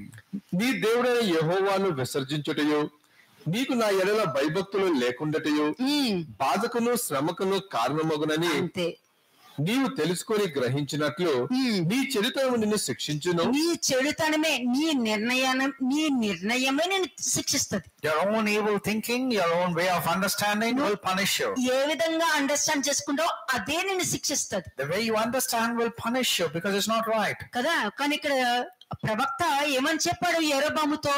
What did the prophet say to Solomon Jeroboam? సరిగా మాట వినలా, Solomon disobeyed me. నా ఆజ్ఞలు పాటించలా, He did not fulfill the సొంత commandments. ఆలోచనతో వెళ్ళాడు, He went with his own thoughts. అందుకే రాజ్యం తీశారనుకుంటున్నా. That's the reason I want to snatch away the కానీ kingdom వాడు from him. నాన్నలో ఉండేవాడు తెలుసా, But do you know about his father ఆజ్ఞలు David? పాటించేవాడు, He used to follow all the నా యందు commandments. భయభక్తులు కలిగి He had the ఉండేవాడు, fear of God. నా దృష్టికి అనుకూలంగా He was ఉండేవాడు, right on my side. నా మీద ఆధారపడేవాడు, And he was totally dependent on me. శిక్షలోను నా మీద ఆధారపడేవాడు, ప్రతి విషయంలో నా మీద Even ఆధారపడేవాడు. during punishment, he was totally depending on me. That's what his testimony about అలాగే David. నువ్వు ఉన్నావు అనుకో, నీ రాజ్యం నీకుంటది, నీకు తోడుగా And the ఉంటాను. prophet was telling to Jeroboam, if you are also like David, your kingdom will be assured. It will be ఇప్పటికీ endured తనకి forever. లైఫ్ ఉంటది కదా. Even now, the same verses have life. అంటే ఇక్కడ ఏం కనబడుతుంది, What you see here, ఇక్కడ మీరు క్లియర్ గా చూసారనుకోండి, నీ దేవుడైన యెహోవాని విసర్జించుట అంటే ఆ మాట వినకుండా, నీకు నా ఎడల భయభక్తులు లేకుండా, ఈ చెప్పారంటే ఒకసారి ఆలోచించుదామన్న ఆలోచన నీకు లేదంటే నీకు భయభక్తులు లేవు.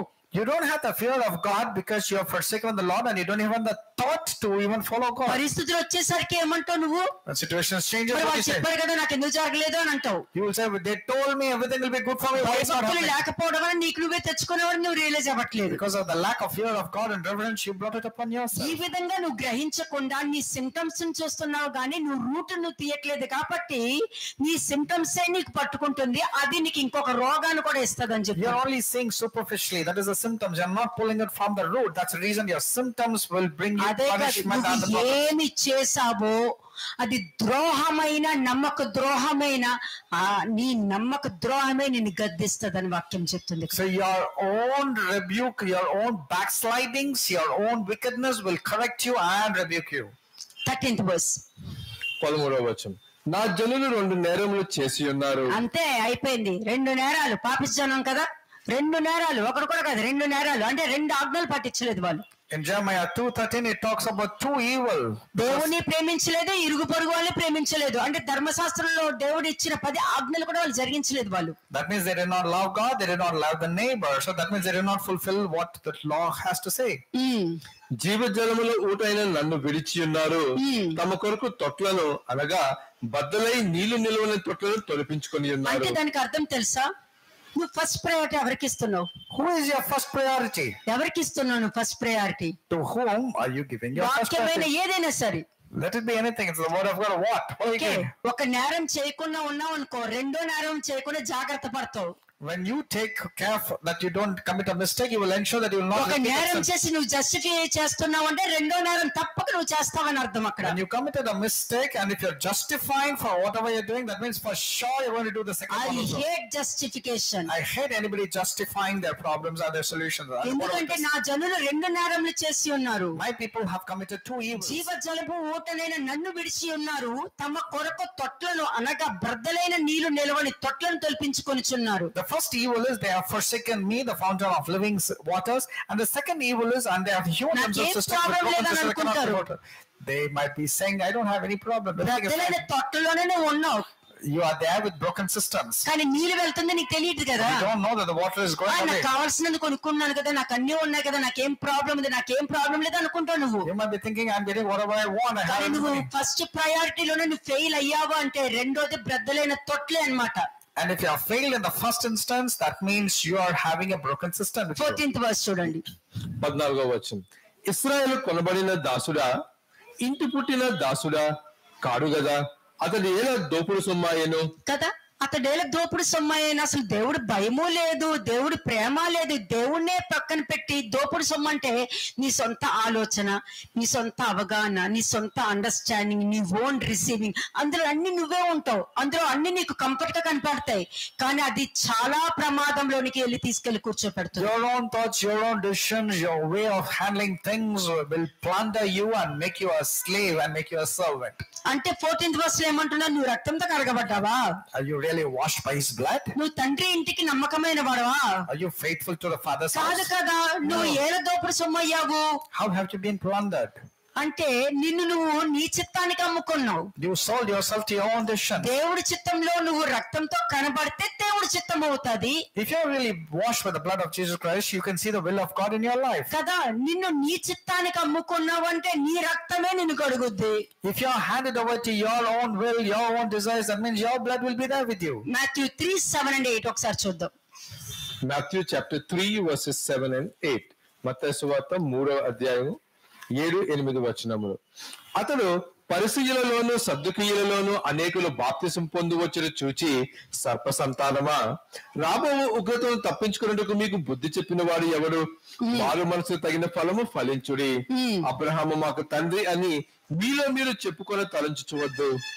అంటే క్లియర్ గా చెప్పేశారు, నీ ఉద్దేశం సరిగ్గా లేదు, నువ్వు ఆలోచించే సరిగ్గా లేదు, నువ్వు మాట్లాడేది అందరూ నమ్మేస్తారని అనుకుంటావు, కానీ నువ్వు మాట్లాడేది కరెక్టా కాదా అని దేవుడు ఫిల్టర్ చేసుకుని నీకు రావాల్సింది నీకు పంపిస్తారన్నది నువ్వు రియలైజ్ అవ్వట్లా.